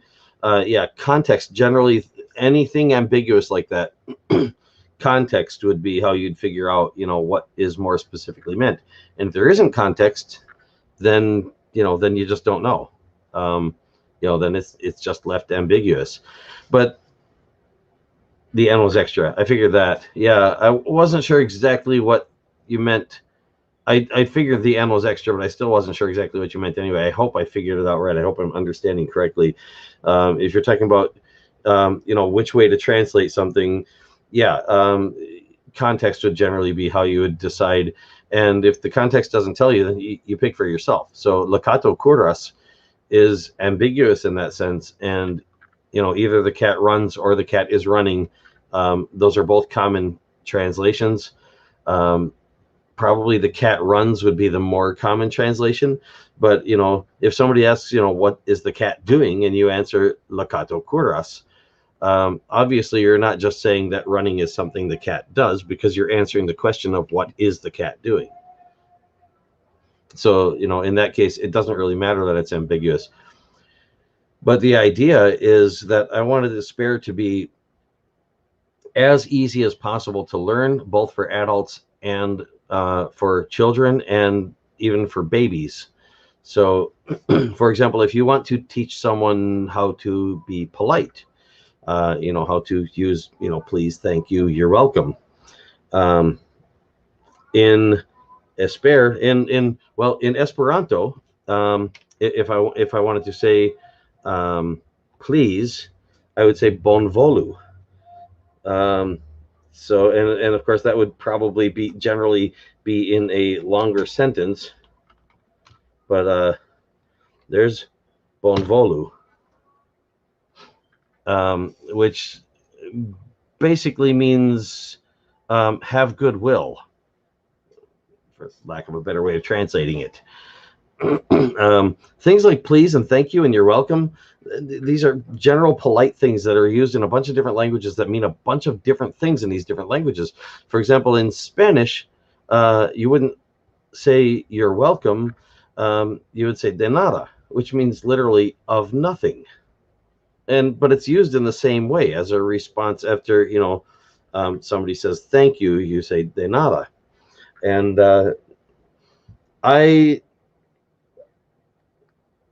I find cases where that's very awkward, because I don't want to belittle what someone is thanking for. I mean, if they're saying thank you because they think it was something, and then you respond by saying it's nothing, you're kind of contradicting them. And but espere doesn't have the specific meanings in the politeness stuff. They're there for this. They're vague on purpose, and they're generalized politeness stuff. So if I want to say please in espere, I would say ka, and you can put that in a sentence. Like you could stick it on the end of a sentence, like, can you do this, please, ka. Or you can just use the word by itself, ka. If there's a context and they know what it is you want, that's enough. That expresses that concept of please. Now, there's an old saying, when people, tell someone who didn't say please, you didn't say the magic word. This was purely coincidence that this happened, but here's where that goes from there. The response, okay, ka, that's please. The thank you, okay, in Spanish you would say gracias, which literally means graces. Again, from language to language, these things have different meanings. In English, when you say please, that's actually, I believe it's taken from the French, s'il vous plaît, which is if you please. And in the English, originally it was if you please, and then they took the if you off of it and it just became please. And the if you please is actually derived from even farther back, from if it pleases you. In other words, like, if you would be pleased to do this thing, then do it. That's why it was polite, because you're saying, if it would make you happy to do this. But it became a way of saying, I would like you to do this. And so, if you'd be happy to do it, that's good too, but, maybe not as necessary. So these things get shortened down. And gracias, of course, is, that's a shortened thing as well. And it's basically saying, like, God's graces on you for, doing this nice thing. But yeah, so in espere, after someone says the magic word, ka, the response they would generally get back in politeness would be ta. Roughly the equivalent of, you're welcome, or de nada, depending on the language. And no, that's the thank you. You say please, ta is thank you. Now that's actually used in some dialects of English, ta, as a way of saying thank you. So to English speakers who speak those dialects of English, that's going to be a really easy one to learn because they already know it from English. Um, but that's, so ka is please, and then ta is thank you. And for you're welcome, there's actually an Esperanto word which means like a quantity of something. It's the word da. Now, Russian uses that same word to mean yes. Again, in a spare, it is used in this sense as a sort of vague politeness word. It carries in that meaning from Esperanto of being a sort of a measure of something, and it's kind of like saying, like somebody said please, you know another person says thank you to them, and the person that said thank you gets a bit of that thanks back by saying da. It's like here's a a quantity of the thanks in return. In other words, like thank you to you also, the short form of saying that. So you say ka, the magic word, and what follows? Ta-da.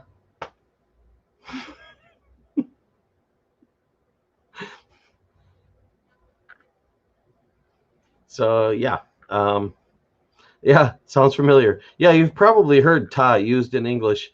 There's also, some people will say in English ta ta, meaning like, meaning goodbye. And I'm not sure quite where that came from, but I wouldn't be at all surprised if that has something to do with, that with the meaning of ta as thanks, as in like thanks, like uh like it's been, good seeing you or whatever. I don't know. The thing is, languages evolve in so many ways. Sounds like a perfect language for pagans. Yeah, might be. Yeah. Thing is, I've had to make a spare pretty much on my own, but I did have the advantage of being able to derive a lot of it from Esperanto, which was a very good start. So I had the head start advantage of someone who put a lot of work into the Esperanto language. Now, um, over the years, I've forgotten more Esper than I've learned, in a manner of speaking. In other words, I haven't been able to hold on to as much as I've been able to learn and forget and learn and forget, and and it becomes like brain muscle memory, so to speak. That um, I have to reinvent parts of it, and I have had like files on computers and lost the computers and lost disks and hard drives and you name it over the years. I've had books almost ready for publishing and lost like every copy, including the backups. And I recently had a publisher disappear. All paid in, ready to go to get a book published, and now I don't have a publisher anymore, and I'll never get the money back because they apparently don't exist anymore. I'm still hoping there might be some small chance that maybe they're still out there in some form, and I might hear from them. But I don't think so because I finally got through to one of their numbers, and an insurance company has that number now, and they said they've been getting a lot of calls for that publisher, and they don't know either. So yeah, um, yeah. But that's how it goes. You get a degree from a university that disappears. You pay into a publisher that disappears. And maybe one or more of the gods that people worship, was real at one point in time, and they disappeared too. But when they're indistinguishable from something that's imaginary, how are you going to know if they cease to exist? If you're not allowed to test them, if you're not allowed to question them, if you're not allowed to check to see whether or not they're still there. I mean, what if there was a God who was around long before what we consider our universe, you know didn't have any parents that it knew of, maybe it was orphaned at birth, and thought that it was like the only living thing in the whole universe. And all this time went by, and maybe it carefully manipulated evolution on the planet Earth, and humans came along, and here's this creature thinking that it knows everything and it's lived forever, and meanwhile it's just mortal and has an extremely long lifespan, and maybe it died a few thousand years ago. Now, again, I don't think any of that's likely, but how would you know the difference? So yeah, I don't think the publisher was actually a scam. I think there was a real publisher. The company's called Book Fuel. Well, they were. If you go to their website now, bookfuel.com, last I checked, it said that they had changed their name to ProBook Publishing, and it doesn't tell you how to get a hold of ProBook Publishing. There's an email address to contact them at, but I've tried contacting them at that email address and any other way I've had to be able to get a hold of them, and I can't. But I think what ended up happening is that COVID-19 got to them, and that's the end of that. That's the whole thing. I mean, these institutions are not permanent fixtures. They no matter how big and powerful they might be or how small they might be, they're all vulnerable to the possibility that someday they probably won't exist anymore.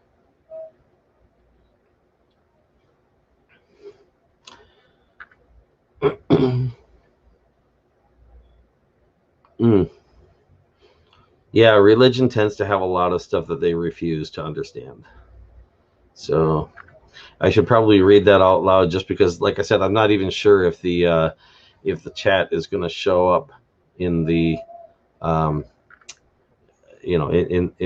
the playback version of this later. It's supposed to, but we shall see. But agnostic pagan mom says that's why I became loosely pagan as a teen. Recognized religion had too many rules and fears of the unknown or what they refused to understand. Yeah, I fully understand that. So yeah, I'm pretty sure COVID-19 is what hit my publisher, and there was a point in time where I was keeping myself isolated, because of the COVID-19, just trying to stay indoors, and the whole thing was really getting to me, and I didn't feel like working on my book. And I had sent them more than one manuscript, but none of them really what I considered complete enough to tell them go ahead, start the editing process. But I mean, it's a never-ending process. I don't think I'd ever feel it was done. So I was going to just pick a time and say, you know what, let's just go ahead and do this. But I figured with the with the COVID-19 going on and stuff, let them concentrate on other customers and stuff, and my stuff could wait. And I asked them, is there any kind of a deadline or anything? And they said, no, take as long as I want. And so yeah, evidently I waited too long, but I don't know if it would have made any difference though, because if I had gotten the whole thing edited and published and then they disappeared, I'd have a published book with like no copies out. So wouldn't be much different. Yeah. But yeah, there's a lot of stuff that I've published in various ways that doesn't exist anymore. And it's one of the reasons why I really wanted to publish something formally for a change, with actual like hardcover book, and something that I can actually call myself a published author, as opposed to like, well, I was a published author and then that disappeared, and then I was a published author again and then that disappeared. I was a published author again and then that disappeared. So I tend not to consider myself published, because I haven't managed to publish in anything that sticks around. That's life. At any rate, well, I'm here a lot later than I was planning on. Still no gods showing up. Where are they? Did they not get the invitations?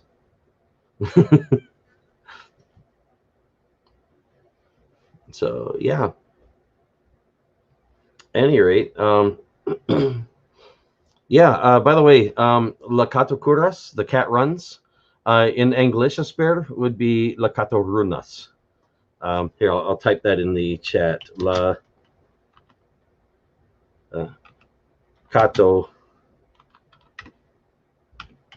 runas.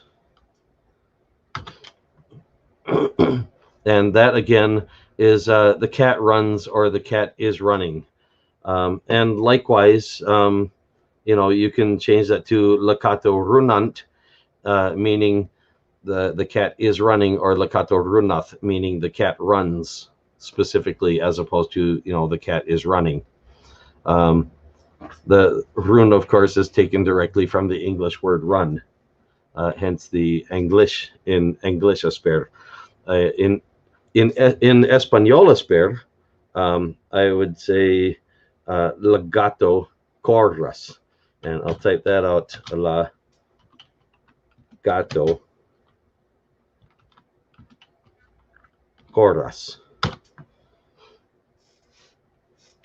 And there's a little bit of transliteration going on there in the Spanish, and you could do that with a double R, and I haven't really formalized it to the point of deciding does it need to be a double R or not.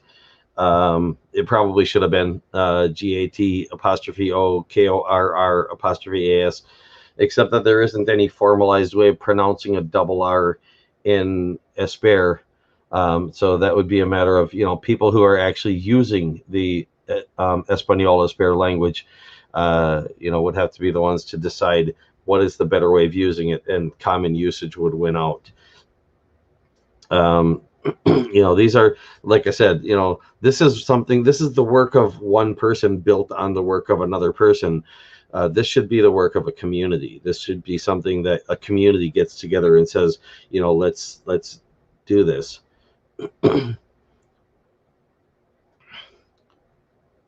Yeah, you could do that if you did it as lakato corras, as LAKAT apostrophe O KORR apostrophe AS.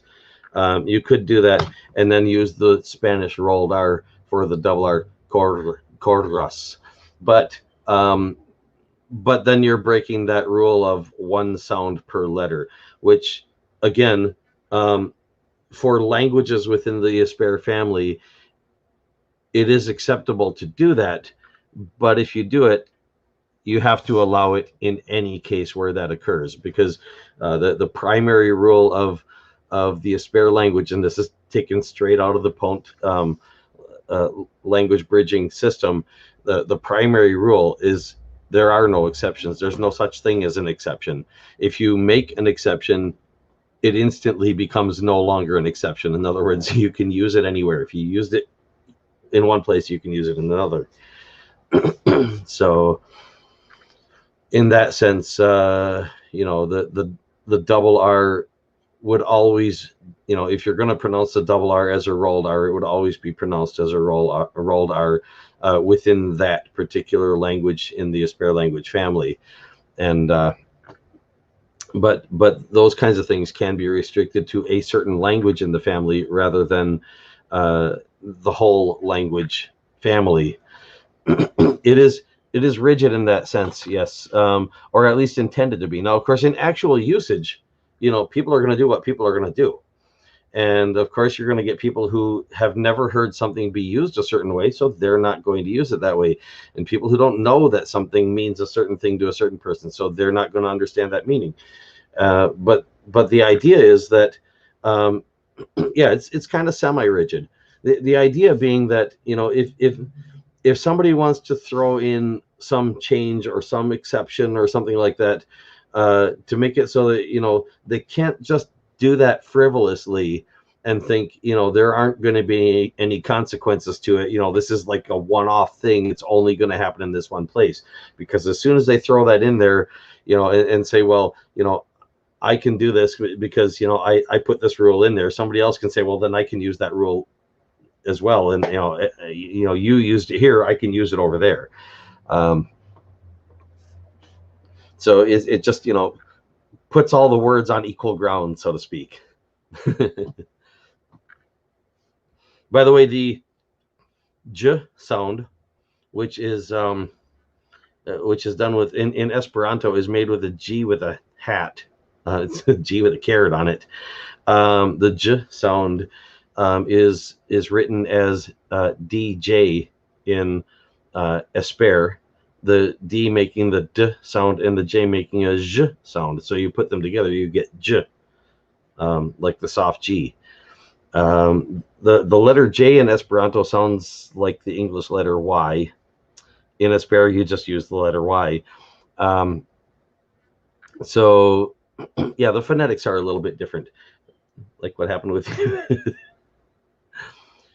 Eubonics.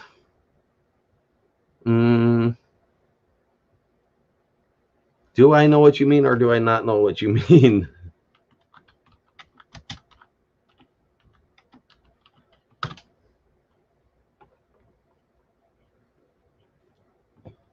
Okay, I ran a search for that, and what I got was Ebonics, which is what I thought you might have meant, but then again, I'm not really sure. What is Eubonics, or is that a typo? I'm not. I ran a search, a Google search for that. Oh, here. Eubonics, definition of Eubonics by the Free Dictionary, a set of vernacular, non-standard varieties of English spoken by working class African Americans. Okay, it's apparently an alternative spelling of Ebonics, and same thing. So yeah, that. Oh yeah, there is something out there. I forget what group did that or whatever. But it's kind of hilarious. It's making fun. You know, it's a humor thing, comedy. But this audio recording thing of what's supposed to be an Ebonics language lesson, and I don't remember how the whole thing goes, but it's like, you know, like one of these audio tapes where you're like listening to somebody saying something in one language and then in another language, like you hear it in English and then you hear it in the language you're trying to learn. Excuse me. I should have muted my mic for that.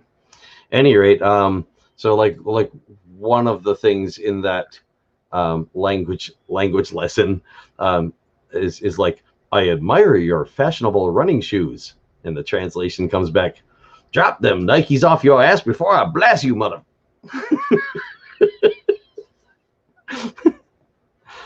Yeah. Those are both television programs, I'm guessing. And yeah, In Living Color, I've heard of as a television program. I don't believe I've ever seen it. Kids in the Hall, don't think I've even heard of. I just got a television, by the way. Well, technically, I got two of them. What I'm using for a monitor to do this is one of those two televisions, and the other one is way over there in the corner. You can kind of see it on screen. It's bigger than this one. This is a 32-inch TV, and that's a 43-inch TV. I have not owned a television since, well, 1999. So this entire millennium up until now, I haven't owned a television, and now I have two of them.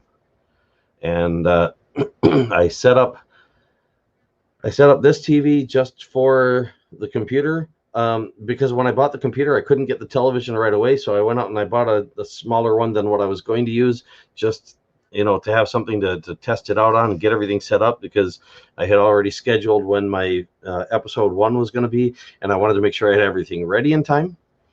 And then the other television came in, and I realized when I put the camera up on the top of this TV, it's above my head. So the camera's almost too high already. And I thought, well, if I put that other TV in, it's going to be way too high. So I decided I'll just use it as a television. And I've got an Amazon Prime account. I don't watch a lot of, like, you know, TV show kind of things and stuff, but I do have access to such things on Amazon Prime, some such things. And so yeah, so I set it up for that. So I can watch TV programs now if I want. And it's got, supposedly it's got the ability to, you know, get like news and stuff like that. I haven't really tried that stuff out, but I got a television now, which I probably won't be making much use of, but you know, it's there. And I figured, after having gone without a television all this time, okay, I can do this. I can have a big television. Finally, I've never had a television that big before, or this big for that matter. These are the two largest televisions I've ever had. Yeah. I think I had one pretty close to the size of this one. It went in the divorce. Any rate, like I said, that was a while ago. Look like you're on. You'll look like you're tiny, or a space pod, or tiny, or a space pod with camera up that high, something like that. Yeah, like I'd be like this. Yeah.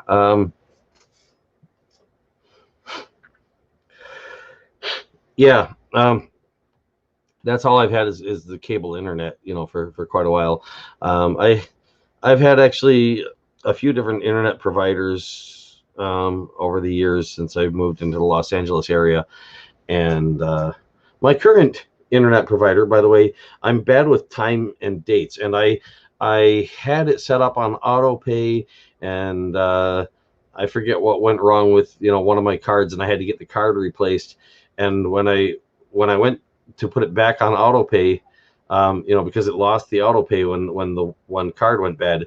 When I went to put it back on auto pay, they had added some stipulation to the auto pay, saying something about like if the payment doesn't get through, I'm going to get fined a certain amount or something. And I'm like, well, I can't control that, because I mean, if it's on auto pay, if I don't have the money, I don't have the money. And if it's going to try to draw it out when I don't want it to draw it out because the money isn't there, I'd rather they not, charge me extra for that. So I didn't put it back on auto pay. And being bad with time and dates, which, by the way, makes scheduling something like this very, very difficult for me. I've always had trouble with, scheduled stuff like that, like 9-to-5 jobs and stuff like that. I work better when I can just do the work when I can do the work, get it done as quickly as I possibly can, just not have to worry about the clock. So this is a hard thing for me. But yeah, I had gotten behind on my payments for my cable internet, and they called me a while back and they told me I was behind on my payments, and I told them, well, I don't have the money right now, but as soon as I get it, I will take care of it. That will be taken care of soon. Thank you for letting me know that I was behind. And I was nice to them about it. They were nice to me about it. And then on the 1st of this month, I got another call from them, as if the first call hadn't happened, and not nearly being as nice or polite about it. And I literally told them, look, I've had other internet providers in this area. If you want to lose a customer, you're going about it the right way.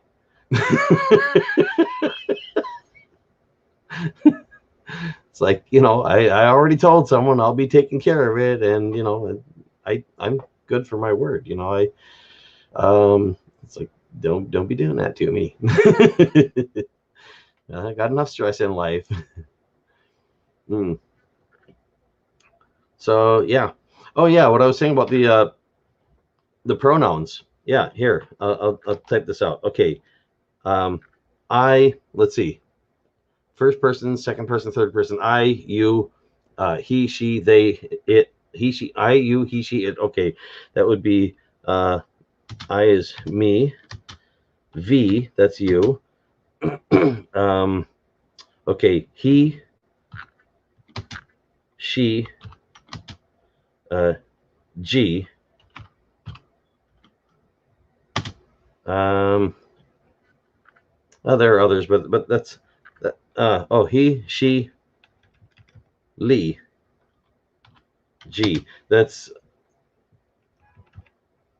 There's a few pronouns from Esper.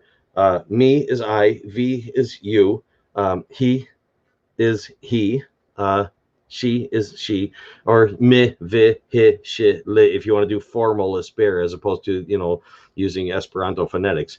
Mi is me, vi is vi, vi is you, hi is he, shi is she, li is he or she, and then j is it. And if you want the plurals of those,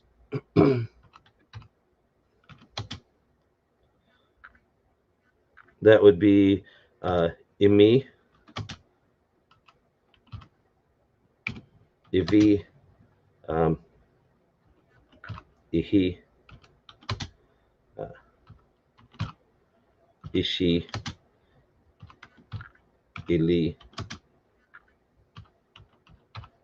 iji. Those are the plural pronouns. So each one has its own plural. And of course, all you really need is first person, second person, third person, and thing, neutral. So you got first person, second person, epicene, and neuter. That would be me, v, li, g. But there's other pronouns in Esper as well, and I would actually have to look them up. It's my own language family, and I would have to look them up and find them, because I don't have anyone to practice the language family with. Any language in the language family, it's a whole language family. And so that's a difficult thing about trying to develop a language, because who are you going to speak it with? It's like that. And but this is why I say, what I would really prefer is not to be doing this alone. And I wish the Esperanto community would go, yeah, this is a great thing, let's help out with this. But they're not going to do that, because like I said, they tend to see Esper as another Esperantito and an attack on the Esperanto community. And it's not that. It's actually meant to be supportive of Esperanto. If it ever took off, it very much would be, because the thing is, we're learning Esperanto as a language in and of itself is much easier than, say, learning Spanish or French or German. It's still a whole language, and you still have to learn a lot of words to be able to make good use of it.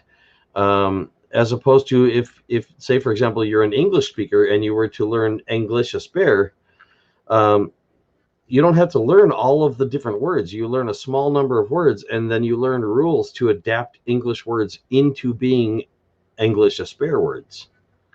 So you literally transliterate your English words into Esper, and then pronounce them according to Esper phonetics. Have they passed any of that on to their children? The Esperanto? There are people who speak Esperanto as a first language, if that's what you mean. As a matter of fact, I believe they're up to third generation first language speakers of Esperanto now. People who spoke English, who spoke Esperanto as a first language, taught by parents who spoke Esperanto as a first language, taught by parents who spoke Esperanto as a first language. So yeah, it's out there. It's not real common, but it's out there. Like I said, it's a language without its own country, so it's kind of amazing that it has any first language speakers at all. But it's a pretty reasonable number of them. Well, they do try. It is a difficult thing to do, and one of the reasons, I mean, for example, if I wanted to type Esperanto to you right now on this keyboard, I would not know how. There are letters in Esperanto I don't know how to type on this keyboard. As you might have noticed, this keyboard has English letters and it has Greek letters on it. This is not an Esperanto keyboard. This is a Greek keyboard. Let's see. Is it Greek or was it Russian? Oh, no. I don't have my reading glasses on. I should have put my reading glasses on before saying that. This is the Russian keyboard, I think. It's Cyrillic. It's Cyrillic letters anyway. It's got it's got it's got Latin letters and Cyrillic letters, and vid chat and such. Yeah, there is some of that going on. A lot of people learn Esperanto only in written form, and they don't get very good at speaking it because it's so hard to find someone to speak with. And yeah, video chat would be a good way to do that. That's being worked on by different people in different ways. But yeah, there are a lot of people who don't feel comfortable speaking, trying to converse in Esperanto. I'm one of them. I mean, I am fluent in the language in a lot of ways, but I don't feel fluent as a conversational speaker of Esperanto, and I don't believe I could speak fluently conversationally in any of the Esper languages either. The knowledge is there, but the ability to just fluently use it requires practice, and sadly, it's hard to get people to practice over something like video chat when they don't feel confident to speak the language. It's a hard barrier to get past, which is part of the reason why Esper is designed to be able to start to where you can say something right from the beginning. I mean, for example, the word ga, just ga, ga is a word in Esper. Um, it is a very vague meaning word. Literally, it's like the first baby talk word. You know, like if a baby says "ga," you can say back to them "ga," as in like, "I heard you, I understand you. Your turn. Go ahead again." And yeah, as simple as possible. It's meant to be as simple as possible to learn. And I would really like to see what I would really like to see is a language that's built not only to be as simple to learn as possible, but that is, and this is kind of where Pont started. The original, and I don't remember what the original vocabulary was or how it worked, but the original vocabulary and grammar of Pont was based on things like mathematics and science and set theory. That the idea was to make it so that, like, when a baby starts talking, as early as possible, they could make the shift from talking about things in vague forms, way more vague than you'd expect an adult to quickly shifting to the point where they can be much more precise than you would generally expect an adult to be. And yeah, I'd like to see that happen, but I'm probably not going to live to, sadly. What is this? There still are a few languages that are better spoken than written, I think. Not sure, but I get you. Yeah, French is probably one of those. Uh, for example, if I say parle, it's a French word, parle. How do I spell that? If I say parler, how do they spell that? Well, the thing is, more than one word can be pronounced in either of those ways. They're spelled differently, but they're pronounced the same. And for example, if I say "Parlez-vous anglais," that's "Do you speak English?" That's the French question. Do you speak English? Parlez-vous anglais? The S on the end of vous, V-O-U-S, gets pronounced. But if I say "Parlez-vous français," you don't pronounce that S on the end of the word vous. It's the word vous, not the word vous. When you say the word by itself, you pronounce it vous. But if it comes before a word that starts in a vowel, then it's vous. So when you're saying the word, if you ask someone, how do you spell vous? Is that V-O-U-S or V-O-U-Z? Which one? It can be complicated. Yeah, French. I mean, English is a disaster when it comes to spelling. French is a lot more orderly when it comes to spelling than English is. But as far as the complexity, it just really puts English to shame as far as trying to be a complex language to spell.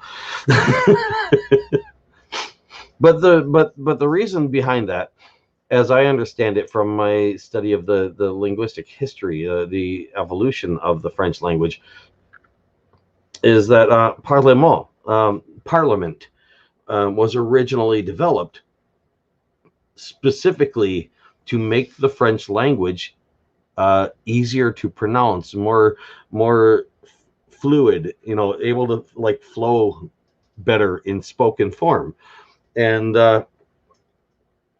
so there were a lot of things that were done to make it so that in writing it would be more precise, and in speech it would be uh, smooth and comfortable and easy. And it was almost like the Latin, where they had the formal Latin and the vulgar Latin. That, but in the French it was like the formal French was the written form, and the vulgar French, or the the people's French, is the spoken form. So everybody, including royalty, would be speaking the vulgar French, so to speak, because because spoken form was just less precise, and meant to be easier rather than more accurate. Again, that's my understanding, and somebody who knows more about it than me can probably correct me on bits of that, maybe a lot of it, but yeah. The by the way, the Esper alphabet can be broken down into sub-alphabets. Those 4 letters, the names of the letters are pronounced Aba Shada. That's a little mini alphabet. The Esper word for alphabet is abotso. Where that actually comes from, it's taken from that's if you want an Esper word for it. If you're going to speak English Esper, you can derive it directly from the English word alphabet, or Espanol Esper, you can derive it from a Spanish word. But just Esper in and of itself, by default you would take that from the Esperanto Esper, and in Esperanto, the alphabet is called the abotso. It's spelled A-B-O-C-O, abotso. And that's because, again, the C is pronounced like a TS, so abotso. In Esper, you would spell that A-B-O-T-S apostrophe O, abotso. That's the the Esperanto Esper name for the alphabet. And those first 4 letters, abashada, is what's called an abotsetto. A-B-O-T-S-E-T apostrophe O, abotsetto. That being on like a little abotso, the et infix indicates like a diminutive or a smaller version of something. So an abotsetto, a little alphabet. And abashada is the first abotsetto.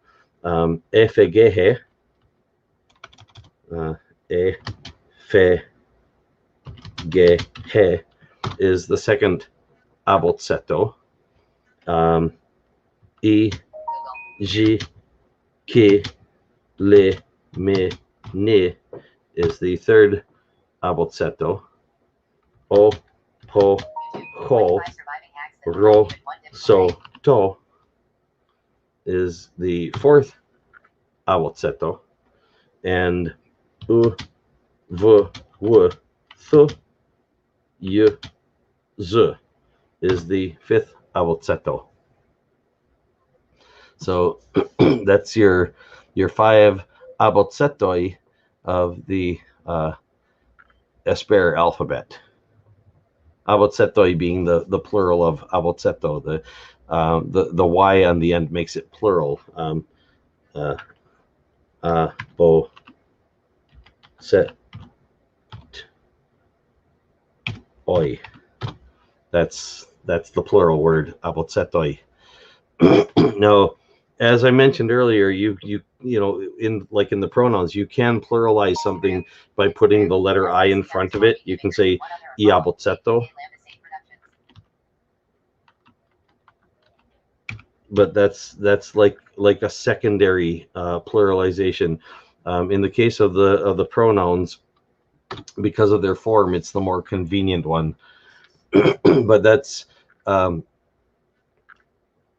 like the word people or the word persons. They're two different forms of pluralizing the word person. And of course, if you want to pluralize the plural people, you would say peoples, and that would be the equivalent of if you said iabotsetoi, which is like pluralizing the plural of apotseto. But yeah. If you're familiar with the song Frere Jacques, you might recognize the melody on this a little alphabet song I made for the Asper alphabet years back.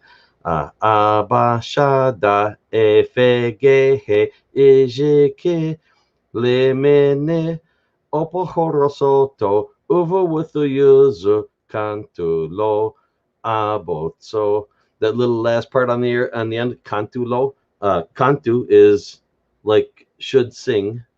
Lo is like there it is, which might be familiar from some older forms of English, and then abotso, the alphabet. So it's like sing there it is, the alphabet. Cantu lo abotso.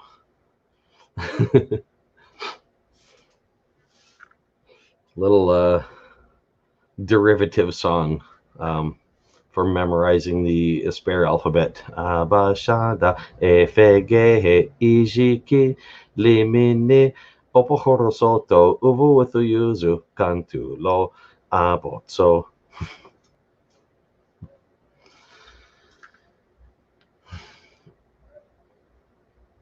I find such things to be good memory aids.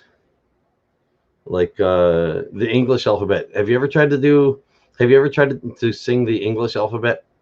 Can you say the English alphabet backward? Should clip that. I probably got it on something already. I actually have a recording. One of my old videos. I think it's on my YouTube channel that I lost my password to. I'm not sure, but I've got an old YouTube video out there somewhere where in one try, and this it took some doing. I had to like psych myself up a bit for it before I tried, and I took some notes first and thought about it a while, but I didn't actually practice. I just in one try, I did the English alphabet backwards 7 different ways. And what I mean by that 7 different ways is I was singing the English alphabet, but I sang it with the melody in reverse and with everything else forward. That's one way, backward. I sang it with with the names of the letters pronounced backward, but everything else forward. So the letters were in the forward order and the melody was in the forward order. That's another way that I reversed it. I sang it with the order of the letters backward, but the names pronounced forward and the melody forward. That's another way it was backward. Then combinations of those, letter names backward and order backward, order backward and melody backward, or melody backward and letter names backward. That's 3 more ways. And then of course, everything backward is the final way. The 7th one that would be let's see if I can recall. Is yao ske wheelbud eve uit se rahwit I ponemelayek yestia east ve sibia. That's the English alphabet entirely in reverse. It's just some language fun. I might not have pronounced them real clearly there because I just kind of sped through that and I haven't done it in a while. Also, the letter Z or Z depends, which dialect of English are you doing? And then there's of course the letter H or the letter H, depending which one you want to call it. So yeah, so is it Yiz Yao Sket Wheelbud, or is it Des Yao Sket Wheelbud? Wheelbud, by the way, that's W. Yiz is Z, or Des is Z in reverse. Yao is Y. Wheelbud, W. Eve is V. We is you. Eat or ich. If you want to do it properly, it's actually an implosion, not an explosion. So ich is the letter T. Se is S. Ra is R. We is Q. Eep is P. On is O. Okay, eep O. That's O in reverse. It's the same thing. Ne is N in reverse. Me is M in reverse. Le is L in reverse. It's hard. It's harder to actually do them like one at a time like that than just singing it. Oh, what is the third way? I'm curious. You say you've heard Z 3 ways. So we've got Z and Z, and what would be the third one?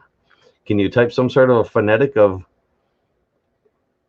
some hint of what that third one might be? Because off the top of my head, I'm only thinking of the two. But yeah, that does happen. Same thing with Spanish. The letter V, the English letter V in Spanish, is uve or vechica, depending on what dialect of Spanish you're speaking, and the letter Y is ye or y. Y meaning literally Greek E, E being the letter I. So this is like a Greek letter I, y, the Greek letter I, the Y. What else? Also the letter che, which is the letter ch. Ch is one letter in some dialects of Spanish. In some dialects of Spanish, it's not one letter. That's two letters. And so it can vary how words are listed in the dictionary, whether words beginning with ch are listed as if ch is one letter or as if ch is the letter C followed by the letter H. In other words, like are all words starting with ch put after all other words starting with C, or are they in the middle of words starting with C where the H's would be the second letter? A lot of complications like that in languages. And yeah, I mean, if there was a God out there who messed up our languages, over some mud brick building that people were making years ago, it'd be nice if they'd come help us out and straighten that out now. Since it'd be kind of their fault, but I really doubt there's any truth to that story beyond, like I said, maybe, just maybe, there might have been some case of noted language evolution during a time when people were pushing the limits of what their languages could do. Esperanto Z is different. The Esperanto letter Z is zo. If Esperanto alphabet is a, bo, so, cho, do, e, fo, go, jo, ho, ho, i, yo, jo, ko, lo, mo, no, o, po, ro, so, sho, to, u, wo, vo, zo. That's Esperanto alphabet. But that includes letters I don't know how to type on this keyboard in here. So let's see, can I find, maybe if I just find it online, I can copy and paste Esperanto alphabet, alphabet. And well, there's images of Esperanto alphabet online. I could share that screen. I think that's a thing I can do in StreamYard, and should be able to. Let's see, how do I do that? Here, share screen.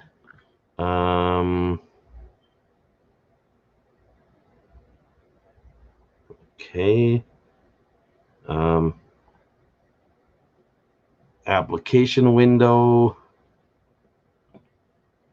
That would be this one, and share, and then over to this. And see, now I don't know if you can see that or not, and I can't check the chat. Was this StreamYard is sharing a window? Hide that.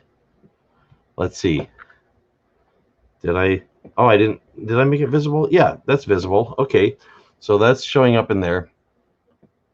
So yeah, if I point at this, you can see one. That's the Esperanto alphabet with the caps and lowers, and that's on the top row there. A, ba, a, bo, so, cho. So the C makes a TS sound, and the C with the hat on it, the letter cho, makes what would be in English a CH sound, or technically it's a TSH sound. If you write TSH in any English word in place of CH, you'll find it's pronounced exactly the same way. So yeah, that's the problem. Notice the second row is all just normal English letters, and then the row after that, again, we've got the letter Jo at the beginning, and the letter Ho right after the letter Ho. Ho being H, and Ho being like a hard H. Yeah, and that sound that's the letter Q in Esper. Which isn't, you might notice, isn't used at all in Esperanto. There's just no letter Q in there. There's no letter Y. There's no letter W. There's a bunch of letters that just didn't get used at all. And so, yeah. Z, Z, Zo. Okay. I don't think I've heard that one. Zo. Would make sense. Oh, I see what you mean. You're saying not as an English letter, not as an English name for the letter, but as the Esperanto name for the letter. Zo. Yeah. Well, in that case, you've heard it 4 different ways, if you want to count that, because in Esperanto, it's Zo. It's the letter Zo, and in Esper, it's the letter Zu.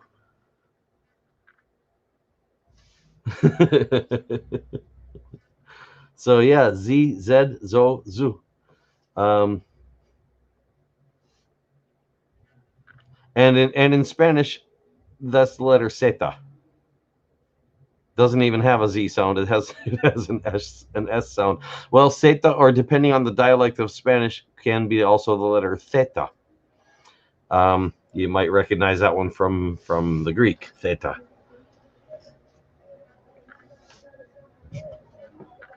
So, yeah. Yeah, sadly, I don't know the names of the letters in a lot of different languages. I think I'd kind of like to know them in more. And I've thought about like looking up language songs in different languages and, trying to learn them that way. Probably wouldn't be that terribly hard to do, but, busy, lots of stuff to do. Got a lifetime worth of stuff to get done in what little is left of my lifetime. And even that won't be nearly enough because, I've done like many lifetimes worth of stuff in my lifetime, and it never seems to be enough. Yeah, Spanish is a pretty easy language to learn as language learning goes. It does have its downsides. The verbs can be very complex. To get started with the verbs, not a problem. It's kind of like English is a real easy language to get started in, but almost impossible to master. And Spanish verbs are like that. Over a dozen different basic verb forms. So yeah, I mean, you can get by on way fewer than that. But I don't think I ever did learn all of the Spanish verbs. I mean, to the point where I could, like use them and be able to explain what they are. Maybe not even to the point of being able to understand them all. Some of them are used rarely enough. I'm not even sure whether I could or couldn't. But I can hold fluent conversations in Spanish and generally not run into any problems, except the occasional word that I've never encountered before, or maybe haven't encountered in like, a decade or so, and I might have forgotten. Yeah. Mm. But yeah, I'd really recommend the Duolingo Esperanto course. Here, I can show you that, can't I? I've got the screen still shared. I have not. I've got 2 Duolingo accounts, and the one I reinstalled on my the one I installed recently on my phone. That's the one where I've gotten somewhat caught up in recently, and the other one. Oh, am I not signed in? I already have an account. Well, apparently I'm not signed in. I thought I would already be signed in on that. Maybe not. Oh, you know what? Different browser, maybe. Or is that the only browser I've got in? Oh, you know what? Wrong computer. Well, here, I'll just do get started. Let's see. Do it this way. Is that sharing? Is it? Do I have to change? Let's see. I go with that. And can I share that also? Let's see. Stop sharing that and share this other one. Let's see. Share application window. This one. Share. Okay.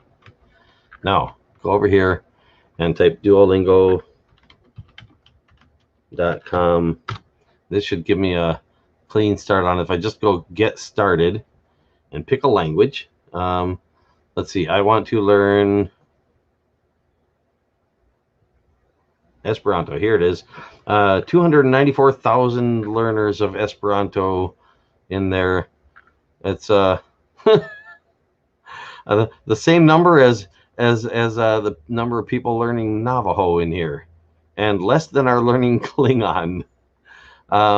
Yeah, but it's much easier to learn than Klingon. Of course, don't get me wrong. The Klingon course I think is pretty short in Esperanto, so probably not all that hard to go through.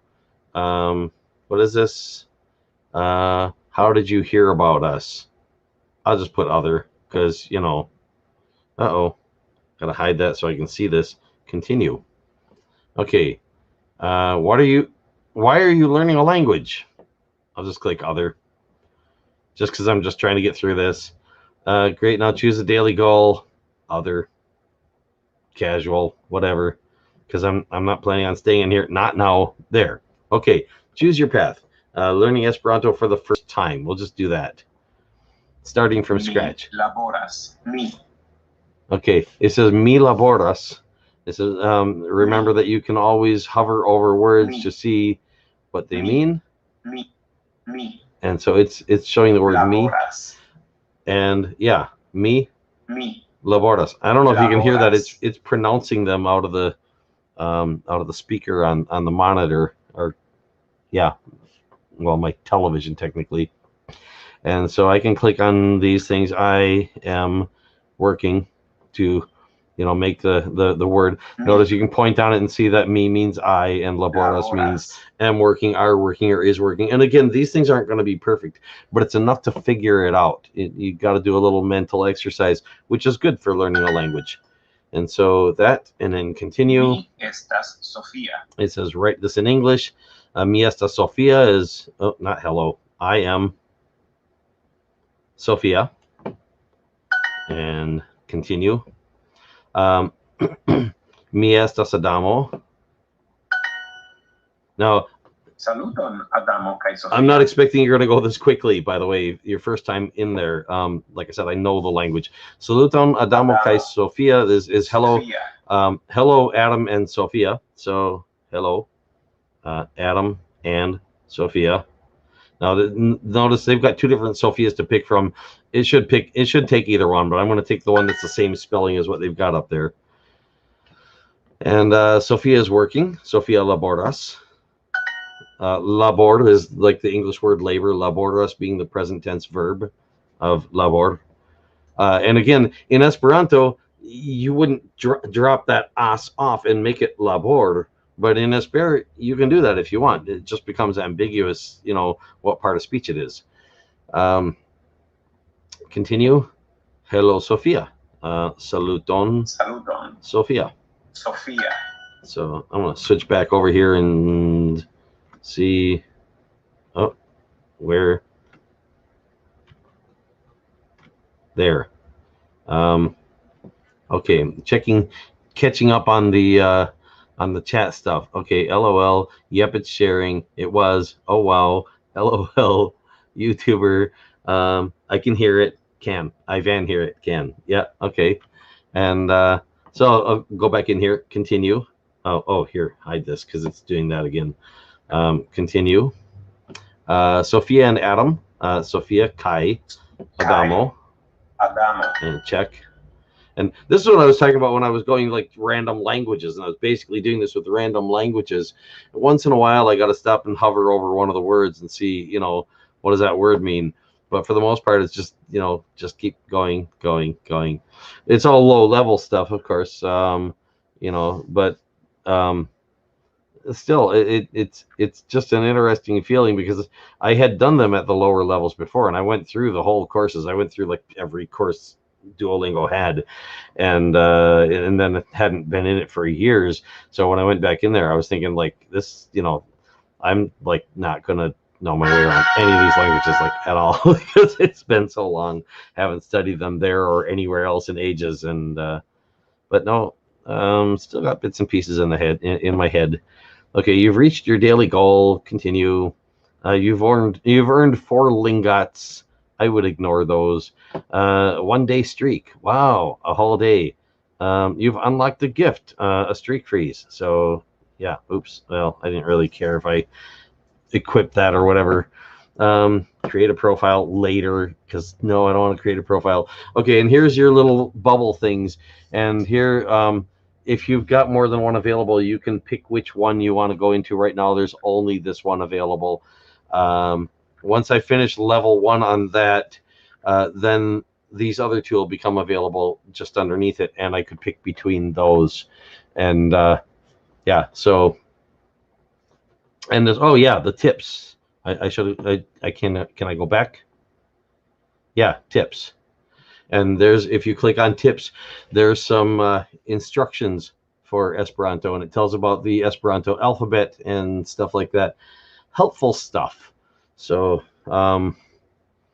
yeah. And like I said, I would really highly recommend checking that out. What is this? Head meats? I'm downloading it now. Your head meats? Was that a typo or is that something I don't know what is? I need to run to the restroom. I'll be right back. If you're not here when I get back, then well, then so be it. But yeah, I'm gonna do this real quick. Don't know if you heard me say that or not. If you come back and I'm gone, that's why. But yeah, I'll be back quick.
Yeah. Okay, I'm back. And got to get my earphones back. Definitely going to be using this later. Well, still wondering what head meats was. Oh, no, the headphones, maybe? I don't know. Guesses. Okay. Now, I just realized something. What do I have my earphones in for? I can't hear you anyway. I should have just left my earphones out. Because, yeah.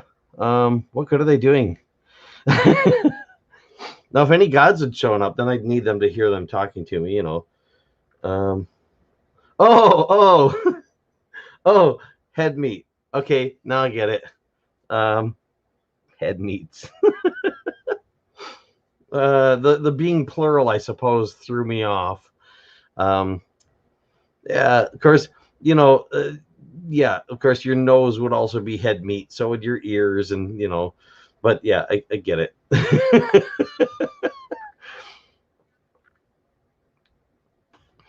Any rate, yeah, I should probably end this the live stream at the very least because well, it's been going for a while, um, almost 3 hours, and I don't know if anybody's going to want to watch that much of it, or if they're going to find this interesting. Me talking to the live chat, especially if the live chat doesn't actually show up in the replay, which I'm not sure whether it will or not. So there's that. So maybe it's just going to be me talking to somebody that they can't see, which should be really appropriate for a live stream where I was supposed to be talking to gods, because they're people you can't see too, right? But if you would like to continue the conversation for a little while afterward, if you want, you could go ahead and join the StreamYard. And if you don't want to be like on the screen, I could just leave you backstage and then close this thing, and then we could talk in there. I think we can do that. We'd have to use the private chat in that, or I could bring you in and let you just talk with me after I close this thing out, and let YouTube handle recording it and stuff. But yeah, if I say it to you, they'll get it. Yeah, yeah. Anybody, if anybody actually ever watches this, yeah, I'm talking to agnostic pagan mom in the live chat. She says if you say it was me, they'll get it. LMAOI. I. Okay.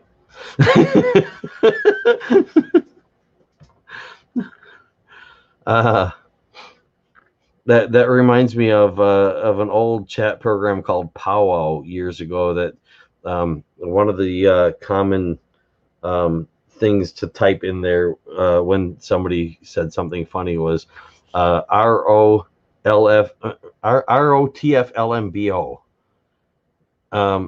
which in Powwow was translated as rolling on the floor laughing my booty off.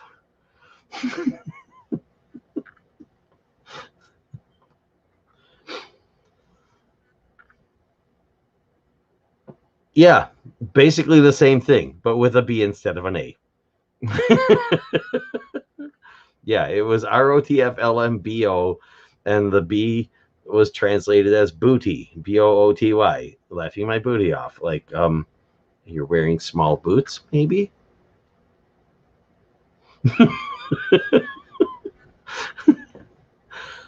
Or that could be taken differently, I suppose, depending, like a pirate. Yeah, or that. Exactly. Yeah. Yeah, I knew what you meant. Pirate. uh Yeah. Yeah, that reminds me, actually, earlier today, I think it was, might have been yesterday. I think it was earlier today. A thought crossed my mind. Um, Perro, the Spanish word for dog, perro, and the et ending in Esperanto to make something small. If you combine those two, um, a puppy would be a parrot. just arbitrary language stuff that, you know, enters my mind for no apparent reason whatsoever.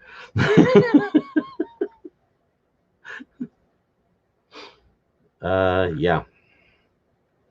Any rate, so yeah. Let's see. Where is? I'll do that. Give you one last chance if you wanna join in here before I take off. And if you want to come into the thing and you know, just, you know, not be on camera, you can you can leave your camera off, or if you don't want to be heard, you can mute your microphone, and then even if I put you in there, you'd just be on there like not doing anything. But at any rate, there's the link in case you want to join the StreamYard thing. I doubt you'd want to do that because it's already been so long. But like I said, I don't want to just, you know, not leave you the opportunity or the option. You know, but I do think I should end this, you know, for the sake of anybody who decides they want to watch the whole video, so I'm not like torturing them by, you know, making them watch a 4 or 5 hour video just to feel like they watched the whole thing. Especially since, you know, no gods showed up. I mean, you know, it's kind of, if they're, you know, expecting me to interview gods, it's a bit of a letdown. 3 hours and just, you know, none of them showed up. Of all the tens of thousands or hundreds of thousands of gods, you'd think one of them might have got the message, but we're only on episode 2, so yeah, give them a little time. So yeah, 10:25 in the morning, United States Pacific time. I plan on having episode 3 on here, and that time is getting closer and closer. If we kept this up, episode 2 might run into episode 3. So okay, I should go. Actually, it's almost 1:30, and the gods were duds. Ask for goddesses next time. Might work. LOL. Well, actually, when I say I'm inviting gods, I'm using that in the Epicene form. So, you know, I intend that to mean, you know, masculine, feminine, or otherwise gods. That is another thing about the Esper language family, by the way, where Esperanto does just like English, that everything is masculine or neuter, you know, like ambiguous. Is it masculine or is it neuter? Unless specified to be feminine. Esperanto does that just like English does. Esper doesn't. Again, Esper supports Esperanto, so if somebody wants to speak that way in Esper, they can, but they might be misunderstood as meaning Epicene. You know, when they use the form that could be Epicene or male. You know, that Epicene or male is no longer Epicene or male when you move it into Esper. It's just Epicene. If you want to specify male or masculine, you can specify them. And by the way, there's a separate specifier for male and for masculine. There's a separate specifier for female and for feminine. So in Esper, it is possible to make any noun or any adjective for that matter, masculine male, masculine female, just masculine, just feminine, just male, just female, feminine male, or masculine female. All of those combinations are perfectly valid, and they can apply to anything. Or you can just leave it ambiguous, and not use any of those endings at all, in which case it is a neuter Epicene by default. So yeah, like, what's this, man or human? more picky than sometimes. Yeah, I had somebody try to tell me once that human came from the English word hue and the English word man, and that it referred to colored people, which I just laughed, because no, that's not where it came from. That's not at all the etymology of the word. It's like the kind of thing Kent Hovind does, you know, just make up some etymology and tell people this is what it means. Like amuse, for example, Kent Hovind says that the word amuse comes from the prefix muse, which means to think, and therefore an amusement park is a place where you go to not think, which I thought was rather humorous coming from a guy who owns an amusement park where he wants people to go and not think. But that's not the etymology of the word amuse, and it is not what the word amuse means. So yeah, easy enough to run a search for etymology of amuse and correct something like that. But I think what he was really trying to do there was just to like throw shade on the word atheism or the word atheist, like throwing a little dishonesty in with his honesty to confuse the issue over what an atheist actually is or what atheism actually is. And actually, I don't even like where the stress ends up on that word in general in English. To me, it should be atheism, not atheism, because when you pronounce it atheism, it sounds like, it sounds a little too much like it's athe with an ism on the end, which doesn't really mean anything. But that's where they people end up thinking it's some kind of a religion because it's an ism. Well, it's not an ism; it's an aism, meaning a lack of an ism. That's why the prefix a was added to it, meaning not, or lacking. So yeah, but probably would be better to use the term non-theism, because that doesn't confuse anyone. Just saying, non-theism and non-theist, perfectly workable words, and I don't think they confuse anyone at all. So they're probably better terms to use. But because of the fact that the terms atheism and atheist are already in use out there, and because of the fact that they're so badly misused, I do try to use them at least enough to try to correct that problem. I think the smarter way to correct the problem would just be to say, okay, let's, correct uses of atheism when we hear them, but avoid using that, and instead just say non-theist and non-theism, because that doesn't confuse anyone. But that's just in English. And yeah, then we've got other languages to deal with, and religions can, will, and do twist every language they get a chance to. It isn't God that messed up the languages, it's religion.